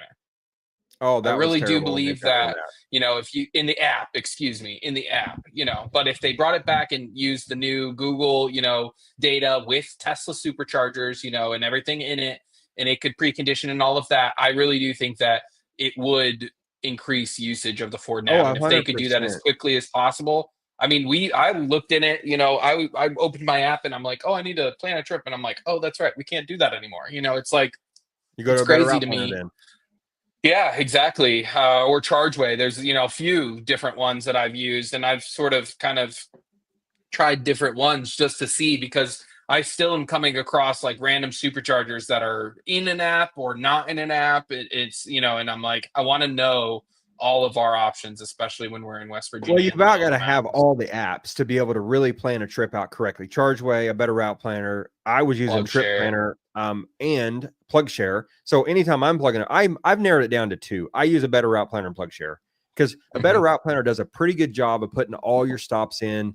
And if they're not, PlugShare just about does, because we can add them live. I mean, I've added like 15 of those across the US that they're just not on any platform. So I This go in and is just add those. this Oh is the yeah. thing that I was sharing with Robert, where here I am in the Bay Area, and this will show me where I can drive. And what you'll see is all these little blue squares, right? All You those little can't touch blue one. you can't. Well, what I did there is these are all of the strategic favorites that are superchargers around California. So this will get me. You can obviously tell I've never gone north in Northern California beyond Sacramento, because I don't have any favorites up there. But everything is south. This is all south along the coast, down to like Santa Barbara. This is down to San Diego at the very bottom. Over here to the right, where the horrible reflection of my Wendy's lunch bag is. Shout out. That is Vegas. Spicy It, chicken. right. So I can just with these strategic favorites, I can get pretty much from San Diego out to Vegas, anywhere in between, by doing this. And I've had to go through and do this because I can't get them natively to come up. And in fairness, like, I don't use EA because I just, with a passion, hate EA. And No it's wonder probably you hate the navigation. You won't use EA, and yeah. Tesla's not in there. You're out. Yeah, and that's I have learned through talking to people that I think California, because we have 30% adoption of EVs, there are so many of them on the road. I think they get beat up. So I think it is, Mhm. because I hear from people all the time that are in other parts of the country that they're using EAs just fine, and but I've As I said literally, previously, we couldn't do some of our trips without eating. Not even now, not now necessarily, but especially a couple years ago, we wouldn't have bought it. I've gone as far, and I've said this before. We would have not bought our Mach-E had EA not existed, and I'm yeah, not sure I we'd agree. ever own an EV because of it. It's I crazy, agree. but we had to be able to drive to Northern. That was the one rule that we said. Okay, we want a Mach-E. We need to be able to drive to Northern Michigan, and there was only one charger on the turnpike that we could hit, and we wouldn't have we just there would have been no way to make it to the Michigan border. We could have probably done it some way, somehow, hypermiling, blah blah, but Well, there's we're always a not doing that. KOA. Yeah, true. Yeah, I mean, plug it in. exactly. There probably could have been ways. The turnpike has 50 amps, for RVs. I mean, we could have probably made it work, but we weren't we would have just taken our power boost hybrid, it just, so Right. it just, yeah, in this part of the country, Chris, yeah, I don't know if I'd own an EV had we not had EA, which is crazy. It's Yeah, crazy to say, but it's very I true. still am that way, Jace. There's still, if you look in the middle of Kansas, Tesla superchargers, Yeah. there's not a Tesla supercharger between Tulsa and Kansas City. That's Yep. 4 hours. You have to go somewhere, whether Francis Energy or an Electrify America, to make that work. So why People is that? always said, Is there just not a lot of Teslas out there in general, so they didn't feel the need to build them? I no, think there there's are, but more they're on main CCS thoroughfares. networks.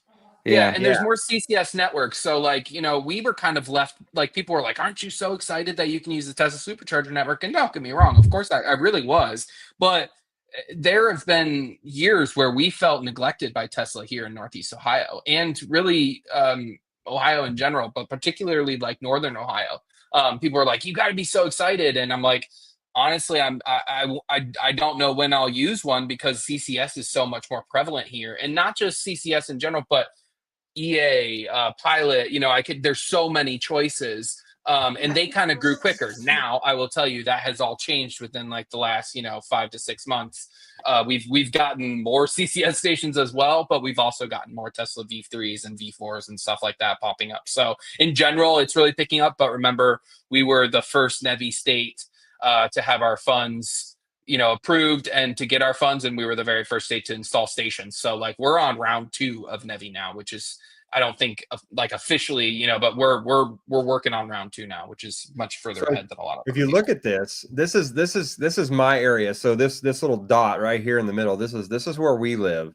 So if you're driving from Tulsa right here and you want to go to Kansas City, this route right up through here is the route. The truck Yeah. traffic on this highway is tremendous. But if you're going to drive a Tesla and you're not going to charge it up, you have to run all the way over here to Joplin and then go up. It's way out of the way. We're kind of a charging net, so you can do it, but there are some other CCS chargers up through here that make it, so for me, I only go to Tesla for one reason.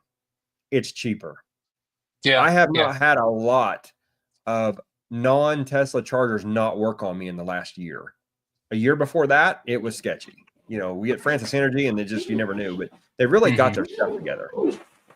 Yeah, I think it's just the abuse they take out here, and just the sheer volume of it in the size of the population. So I've definitely got a skewed perspective on that one. Too, though, there was some mismanagement. I mean, I think there were mistakes. I mean, I think we know that. I'm the same. EA in Michigan and Ohio, exactly the same for us. But I think there was mismanagement and stuff. They didn't choose maybe the right hardware, and I think there were mistakes made. But yeah, in general, I mean, I don't know what we'd do without them. Even in Northern Michigan, where we go, all the time, from essentially Lansing, maybe, so just north of Detroit, there is no V3 superchargers. There's one over here in the thumb, but from here up, there's 0 superchargers until you get to the Mackinac Bridge V3.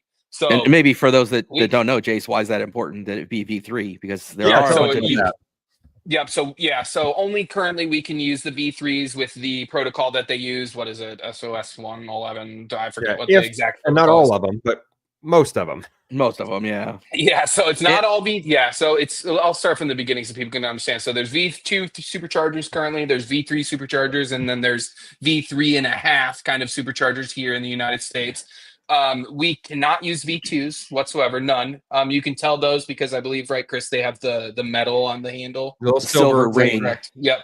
So you can, if you see those, that's a no-go.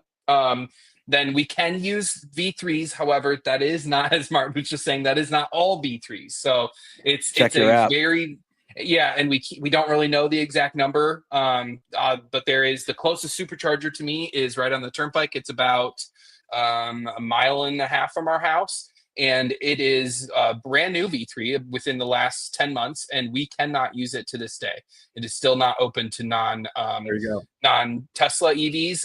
And it's funny because the one that's just 100 miles down the turnpike is open. So and you'd really need to check because you just don't know. And I kind of thought that one would open, and it didn't. It still hasn't. Google Maps does a really good job. I think CarPlay does a really good job of navigating those. I use the Tesla app when I'm planning. If I'm in a better route planner, it does a really good job of doing it. But I'll always go to PlugShare and just double check to make sure that those work. So yeah, and we've seen them. We've seen Tesla superchargers added. Like there's no announcement. So I saw day one when we were fortunate enough to test, and get the adapter, we went out actually to a Tesla supercharger, the one by my house, and it was not active. And so we had to go to a different plan, went to a Brooklyn supercharger, which was like 20 minutes from here. And it worked great. But like I said, I kind of thought that charger would be added, and it wasn't. But then, as we've gone on in the months, later, we've seen a few pop up that, weren't before. So you Well, just while never we're really talking know. And about superchargers, Jace, I want to know yeah, if you've had the same experience, because we had the same thing we were talking about getting them added, meaning the Magic Dock is what I'm getting at here. mm-hmm. Every time that I pull into a station that's a Magic Dock station, I cannot use my adapter. I have to use the Magic Dock. The truck will error out no matter if I'm initiating it with plug and charge or if I'm trying to initiate it from the app. So Let me there's a check new if station. There's a new station in Joplin, Missouri. It's got about 20 stalls. It's a wonderful, you never have to hook a trailer. It's in a pilot parking lot. Right down the road is an old V3 standard oval red and white cabinet. And those they don't have Magic Dock. And so when you plug in a Magic, your adapter there, it works. But I think some of you who are following online know I took a trip a couple of months back and picked up a hot tub. 4 Tesla supercharger stops on that trip. All of those were Magic Dock stations. I didn't even need my adapter that day. I tried it once, it faulted out. I tried it on the way back, it faulted out. I just started using the Magic Dock and it worked perfectly.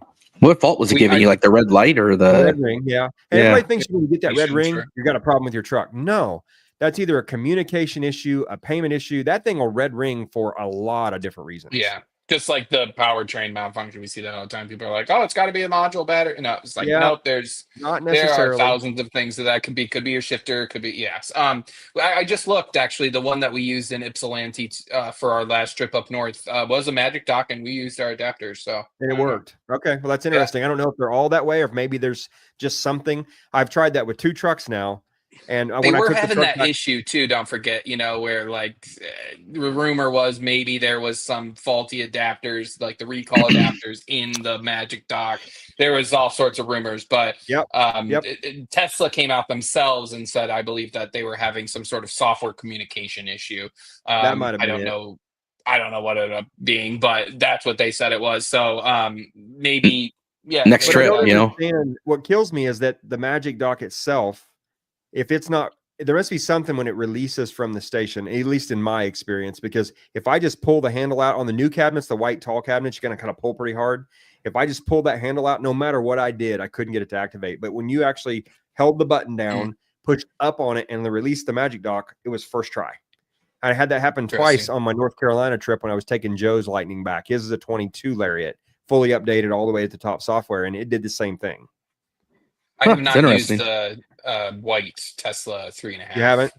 Yeah, they're the white not yet. and black. They're a lot taller. Yeah. They're probably 5-6 feet tall.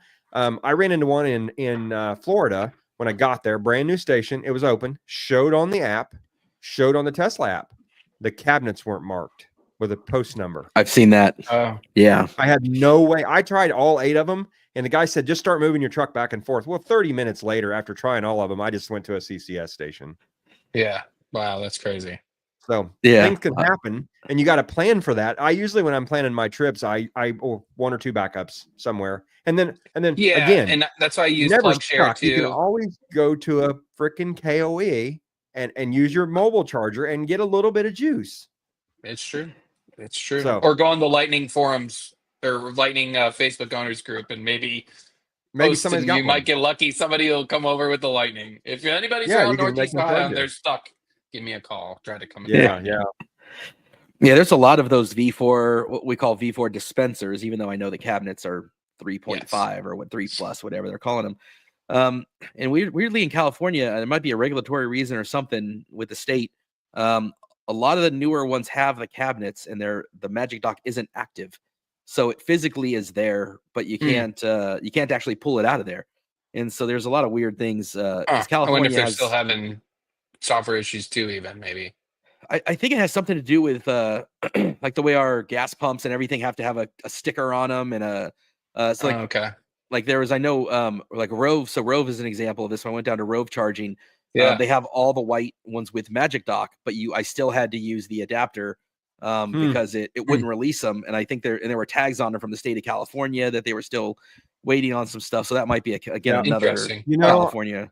I got that in that station in Florida. The posts weren't marked. It wouldn't release on any of them. So I was trying my adapter, and that wouldn't work. So I think we're So onto interesting. something here with the Magic Dock, non-Magic Dock software issue. But yeah, We need to get a Tesla person on, one of the 5 remaining from the supercharger team, and try to get some more information on how that works, man. Right. Right. I love it. No, So I love anyway, it. that's as far as the cold weather stuff. That's all I had. I just wanted to kind of give the Yeah. group a little bit of a. And Jace, I know you are very well experienced at this, but there's a lot of guys that just don't understand. You know, you can slow down, you can precondition your battery, check your tire pressures.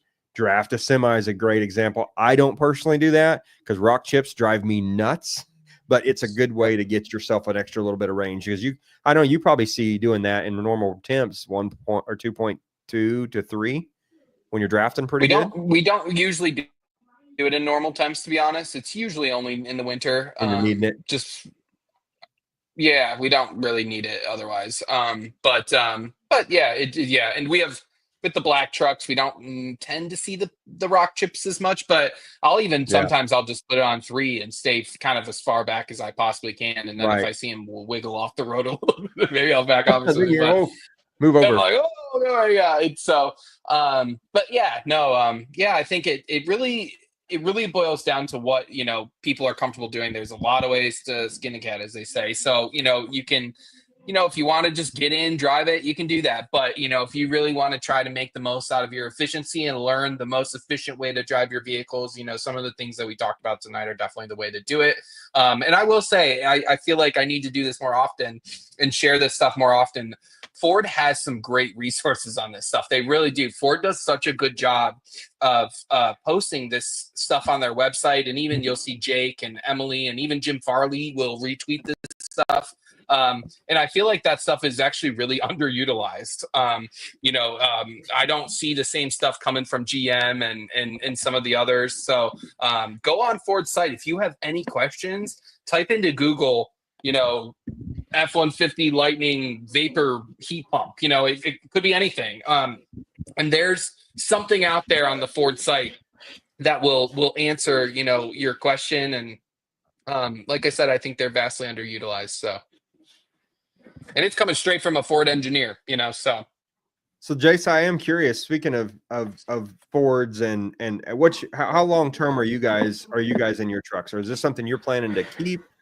Are you guys planning on switching out to something else, waiting on T3? I'm curious. Yeah, I think it really depends on a few things. And I think we've kind of talked about this last week and even just privately and previously, but, the Lightning ownership experience is EV in general ownership experience, especially if you buy from a manufacturer that has OTA updates, I think is a little different, I know I usually previously had gotten a new car about every 2 to 3 years. Sometimes I leased, usually I bought. But, we were with our previous F-150s, they held their value pretty well. So we were able to kind of switch in and out when we kind of wanted to.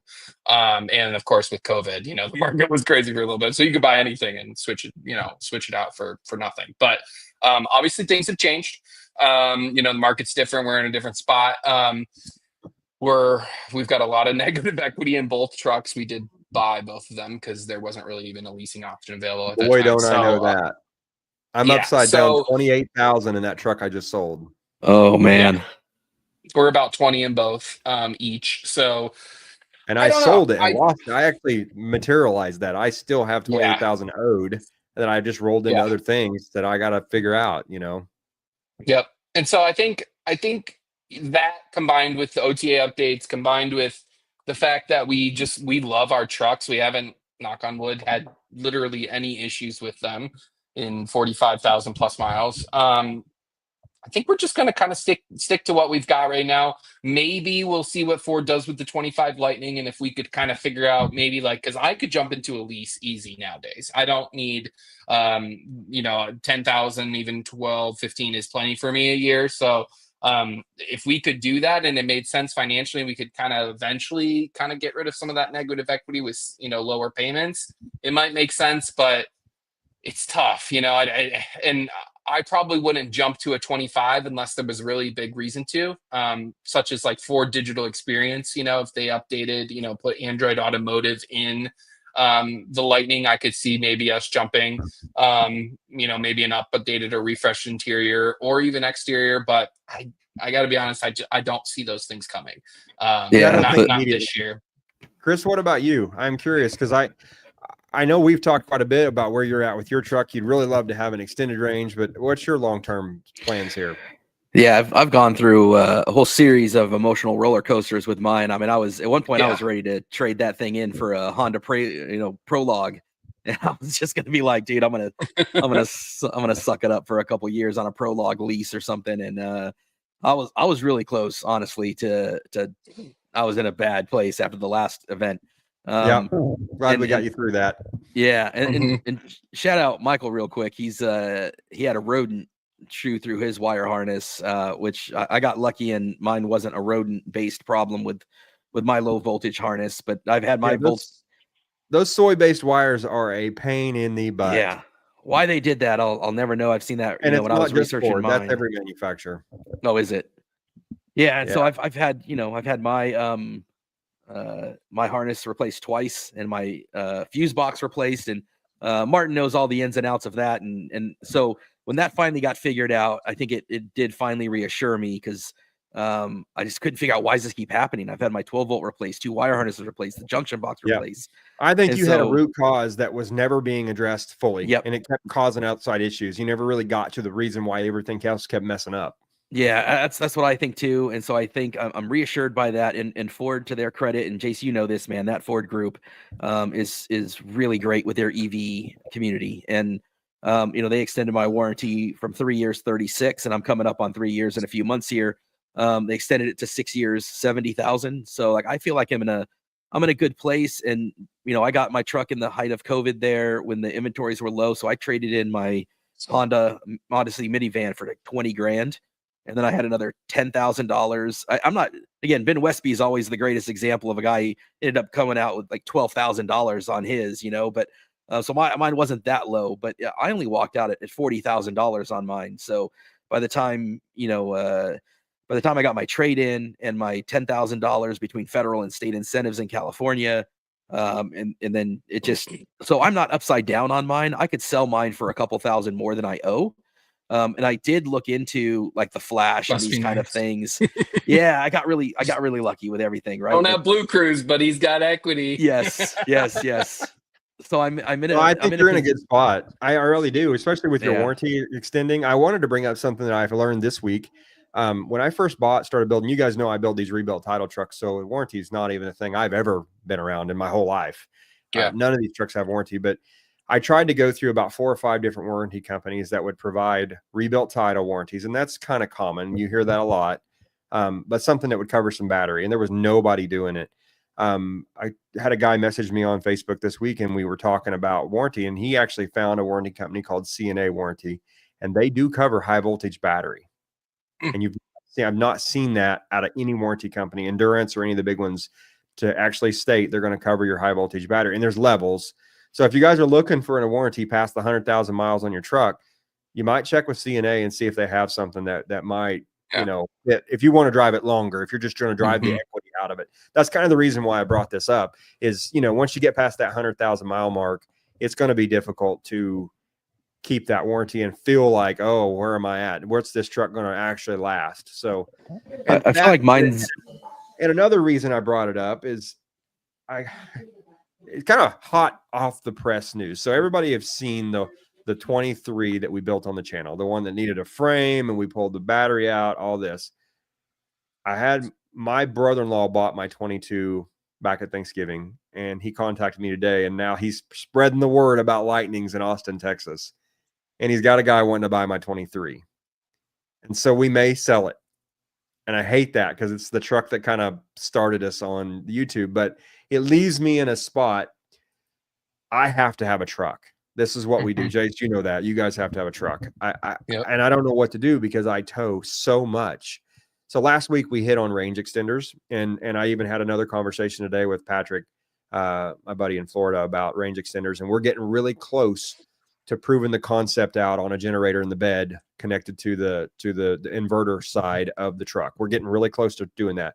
We'll update that a little more as we go along. But now, if I sell my Lightning, what do I do? That's the 100% question, because I know of all the major trucks out there, it's the most stable platform.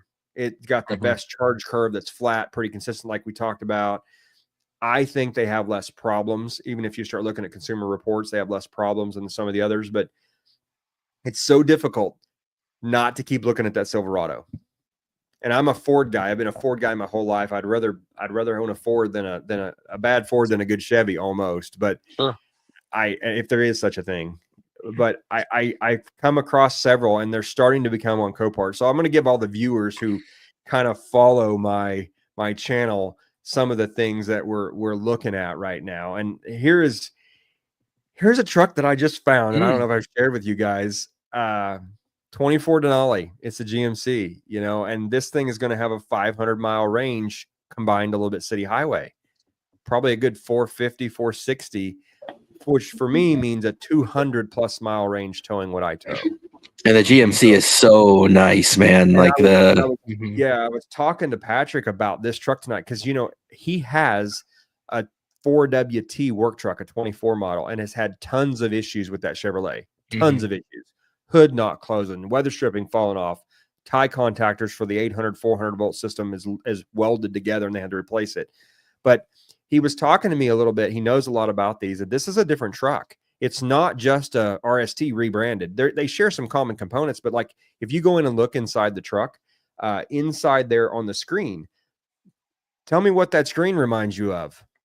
Yeah, So Jason and I saw this truck at the Detroit Auto Show in 23. And I remember the first thing I said is somebody went in and stole the Lightning screen and the Mach-E screen, because the screen behind the steering wheel is the Mach-E screen and the one in the middle is the Lightning one. And that was the first thing. I'm not a fan of that RST setup. I just don't like the way, when I drove one of those in Tulsa a few months ago, I don't like the way, but this, if I was thinking about going away from Ford, and I'm honestly not because of the cost. I mean, if you see here, it says retail price $97,000 in this truck. Who knows what it will go for? If I could get this truck for 40 or 50, I might pull the trigger and buy this. So is this wrecked? Does it have pictures of how wrecked it is? It says minor dent and scratches. This is the scary part about buying a wrecked truck. If anybody's wondering how do you do this? Well, you see this right here, minor dents and scratches. That means this truck didn't go back to a dealer lot. It probably had an issue. Maybe it's got a problem. Maybe it doesn't. You're kind of rolling the dice. If I could buy it cheap enough, I can fix it. But, I've also been looking at Cybertruck because it has the efficiency. It has that. They're just bringing so much money. I watched one sell this week, hit in the right front, not hard. It brought 38,000. You can buy that truck brand new for 79. It wasn't a Cyber Beast. It was just a dual motor. And they have parts for these things. It's just the question is how you just don't. So Ford so well that you have an idea of what it's going to cost you when you go into it. Yeah, there's nothing on a Ford I can't fix now that I've done it. I know where every single part is. I have access to those. With having FDRS and ForeScan, it's just not hard.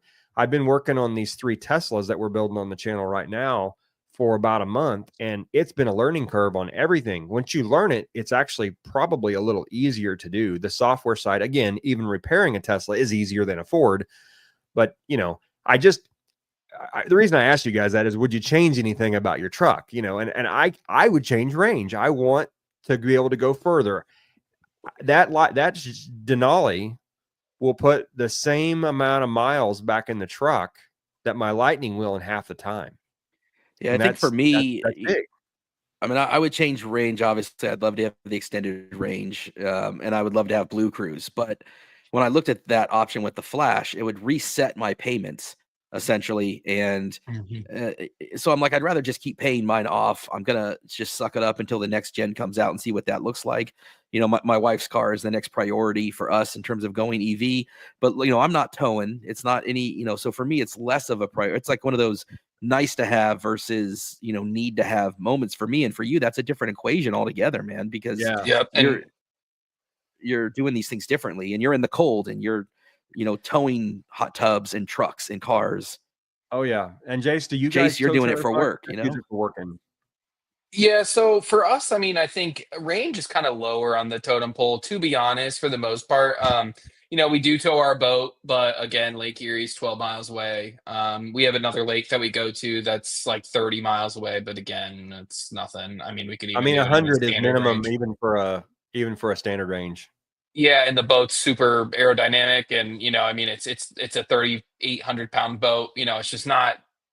So for us, range, and we go on occasional road trips, and we are all EV, so you got to remember that we don't have a gas vehicle We that we don't can either. just say, oh, we'll take that. Yeah, so we take that into consideration, of course, but yeah, I think range is kind of low for us, but yeah, if I was gonna right now, if I had to choose another electric truck, hands down, it would be the GMC Sierra. There would be no question about it. Like it would, Rivian R1T would be close, but it's a little small for me. Me too. Just a little, and even not even just bed size, right? But it was a little tight. It's a little constricting. I really like the open wideness of the Lightning.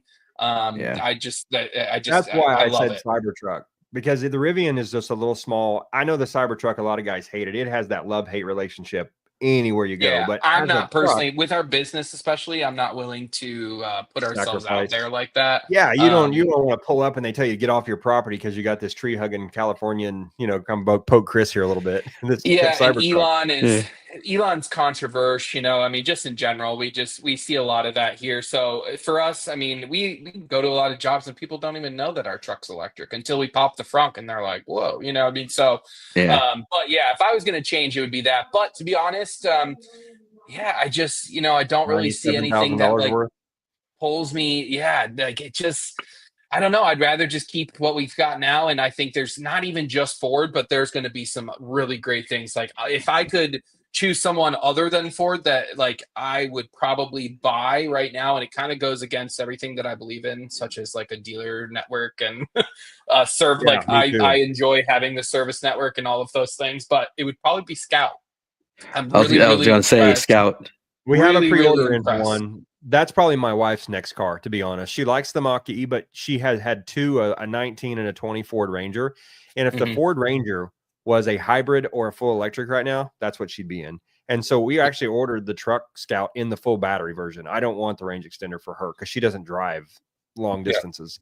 So if we can buy one of those for 50 and then That find one, Scout's a full size truck though. It's not a Ranger. it's not It's a as big full as a size. Lightning. It's not as big as a Silverado.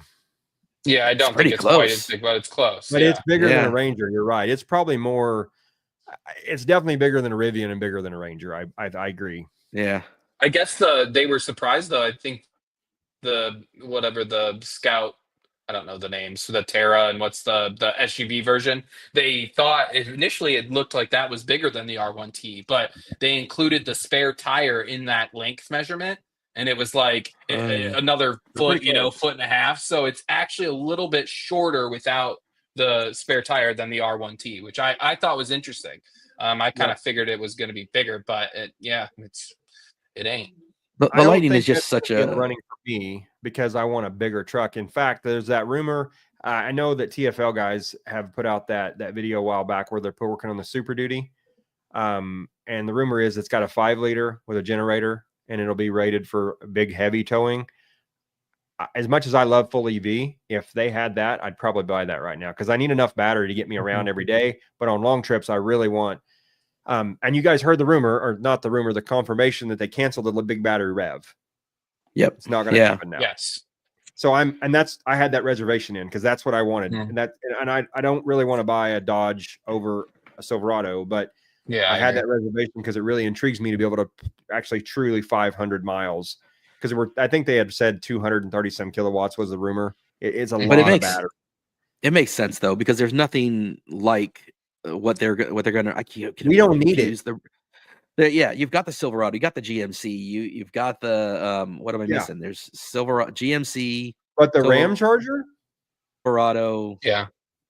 which the is the Ram one that Charger is has probably going to take the off if they can launch that thing correctly that's the and get motor, the good right? market share. Yeah, that's the Yeah, one because with they're gonna put I think they're gonna put like a 75 kilowatt hour battery in that thing, No, and it's then 90 have the ability something. to 90. I mean, Yeah, that's it's crazy. big. That's almost as big as mine. Right. So that's It's almost as that's big as yours, and I love that. And I feel like the power boost they missed it, and that's a good little. It's basically, I know Jace, you had one. We have got several guys around here have them. It gives you that ability to offload power, but it's just a gas truck. Other than that, I mean, really, honestly, it might creep out of your driveway. It's quiet for a minute, but I think Which the I Ram will Charger say, is in a there. certain sense, I think it fit what it needed to at its time, but I think that time is quickly diminishing. You know what I mean? Like Yeah. it's not I going to be talked to some 20-year platform run. I see 10, 15 years and Power Boost runs its course, but I think it worked. And for us, I'll tell you, like all electric mode, even though like you're saying, it really was just out of, leaving your driveway. It's still, we kind of were like, oh, like this is nice, in a certain sense. It got us thinking about, quiet isn't bad when it comes to, well, you like don't have driving. straight So pipes on your truck anymore. That was yeah, what I grew up no, with. yeah, lifted, leveled, all the, oh God, we went through the whole thing. It's cringe, Yep. just the paying dealerships for the lift and the wheels and the tires, which was the dumbest thing we ever did too. You learn a lot of I've lessons been there. as you And grow up. even for me, I had about 4 or 5 of the 99 to '04 Lightnings. We built a lot of those back in the day, Yeah. and those were lowered with all this extra power and did absolutely nothing for life. Just fun. Yeah. Yeah. Yeah. I will say something that I wanted to mention though is Yeah. I hope, as far as something different. Eventually we won't need 2 trucks. We really don't need 2 trucks now. We could work out of 1 truck and we could have something else if we wanted to. There's nothing really. I love driving the Lightning, so to have 2, it's convenient. If we have something go wrong with the other truck, we can, to tow our boat, we still have our other one, so it works for us for now, but it's not a necessity. But I would love to see Lincoln finally maybe release, a full BEV. I think that'd be amazing, because we could do a Nautilus right now, and we probably that's if I was going to go back to gas, that'd probably be the car that I would get right now. Right now would be a Lincoln Nautilus. I think The it's, Nautilus or the Aviator, and I think the Aviator is yeah, available in Aviator too. hybrid. Yeah, my Yeah. sister has the Aviator, and it's Yep. that's what she uses. Like she can get to and from work with the Aviator, but then she tows her camper when they go out to Yosemite and different places. But I wish that battery was bigger, because it's only going to get about 20-25 miles. And That's Yep. the rough with the new Ranger overseas. It's like a 25 or 30-mile range. To me, you need to have 100 100. as That's what I was as a thinking. target, and then range extend from there.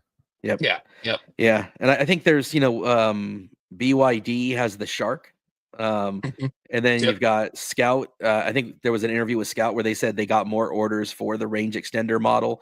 Yep. When they something else I learned along the way, we think of hybrids in America, but they're different when they talk about hybrids in China. Hybrids are the range extender types. They're Yes. electric platforms with Series electric, where Right, you right. don't have a transmission or a drive shaft. which Yep. GM shows how far ahead GM was with the Volt, or BMW with the i3, because these things have been around before. And then for some reason, Mhm. everybody, not everybody, but Toyota being the big one, they all went and Ford went with these hybrids that aren't that, and you can capture a lot of the benefits of electric Yep. with that type of hybrid. And if you would just put a big enough battery in, it would do a lot. I mean, you get some crazy numbers out of that. And so I think China once again got it right. And I think Dodge is going to see some great sales. I think Scout is going to see some great sales. And I do think that like Ford is honestly just kind of waiting. I think they're waiting because the I amount don't of know if time. they're waiting so much, Chris, as pulling back on full EV. I think I don't have any inside information for anybody. Jace, you might know more things than I do, and we can't talk about it. But I think we're going to see some hybrids coming strong that they're developing now. I think that's really, and I mean series hybrids, something that is gas powered, that is charging batteries and providing power to the wheels, like the Ram Charger. I really believe that's coming. Yeah, I just I don't see think it is that. too. We just, from what we've heard from Jim, I think it will come. When? I mean, he's talked about on the call. When is the question? Yeah, I don't know. I do think that is definitely a direction that Ford is See, and I definitely don't looking want at, that. for sure. That's why I'm looking at that Silverado. I don't want 2 systems. That's why I didn't order a Ram Charger, or why I ordered a Rev. I really don't want to put a range extender in my truck, a generator. I would only run that for long trips. For our California trip this summer, when I go, to run to Dallas to pick up a vehicle, I need to have something I can get there and get home. But I like the simplicity of having a battery. Even with a range extender on certain models, you still have to charge it. Not all of them. The Dodge is not going to be that way. But that's, I don't mind a charge if it's at lunch and then at dinner. Yeah, and I think that's kind of what we have to figure out, right? And it's just not like a powertrain question. It's a customer and a use Right. case question, right? Like, so Right. what fits people best? Like you said, do you plug it in? Will people plug it in?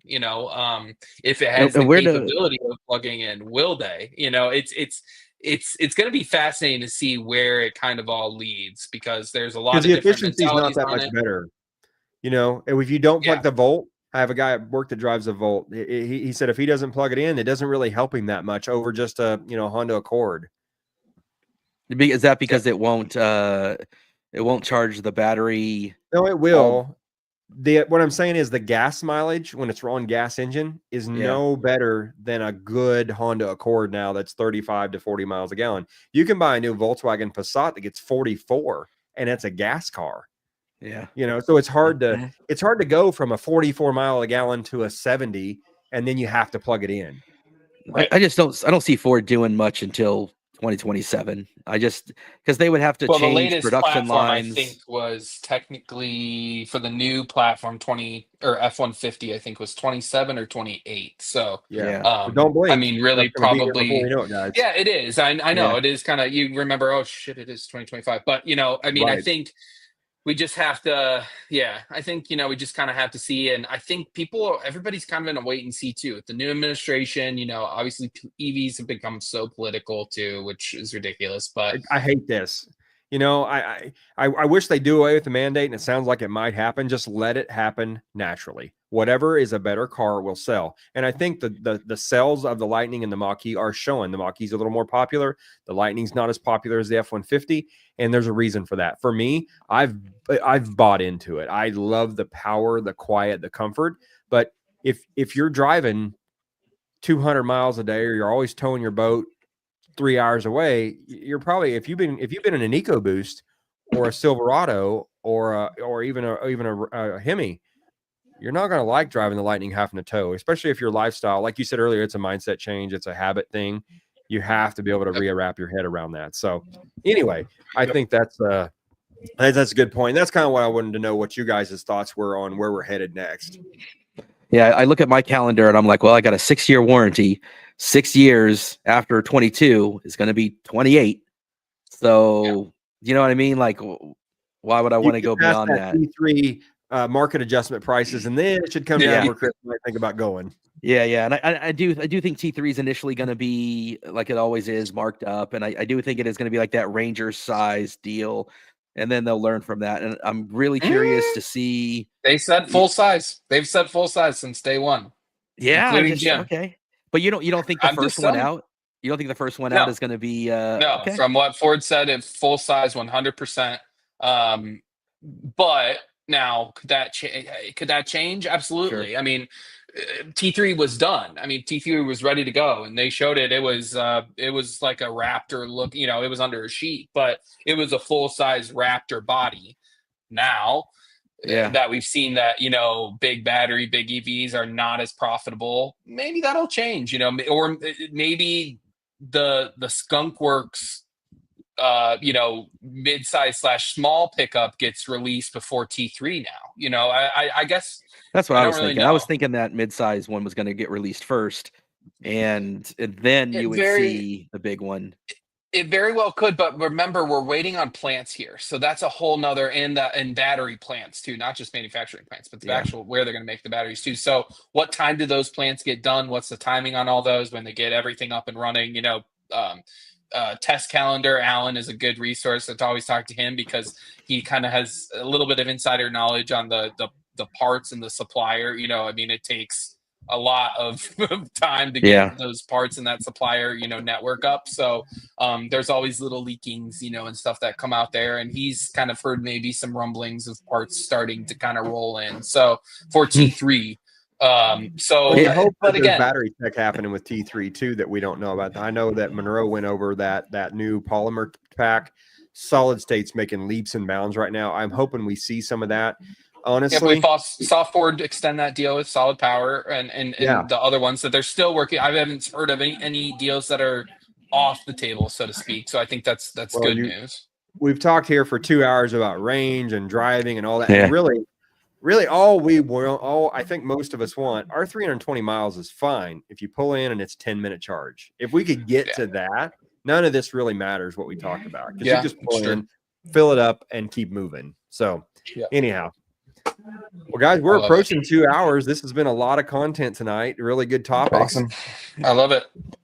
Next week we'll be fresh off of West Virginia one-time road trip sort of thing. For first time, I should say, not one time, but first time. So should be fun. We're going straight up a mountain. What's cool about Snowshoe is all the stuff is on top of the mountain. Most of the ski resorts, everything's on the bottom, and there's very limited on the top.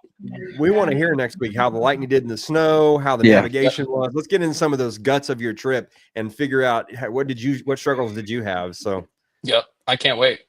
All right. Everybody tune in next week. Another Tech Charge Turn Down for What Live. Thanks for joining us, everybody. Thanks, guys. Have a good night. Have a good night.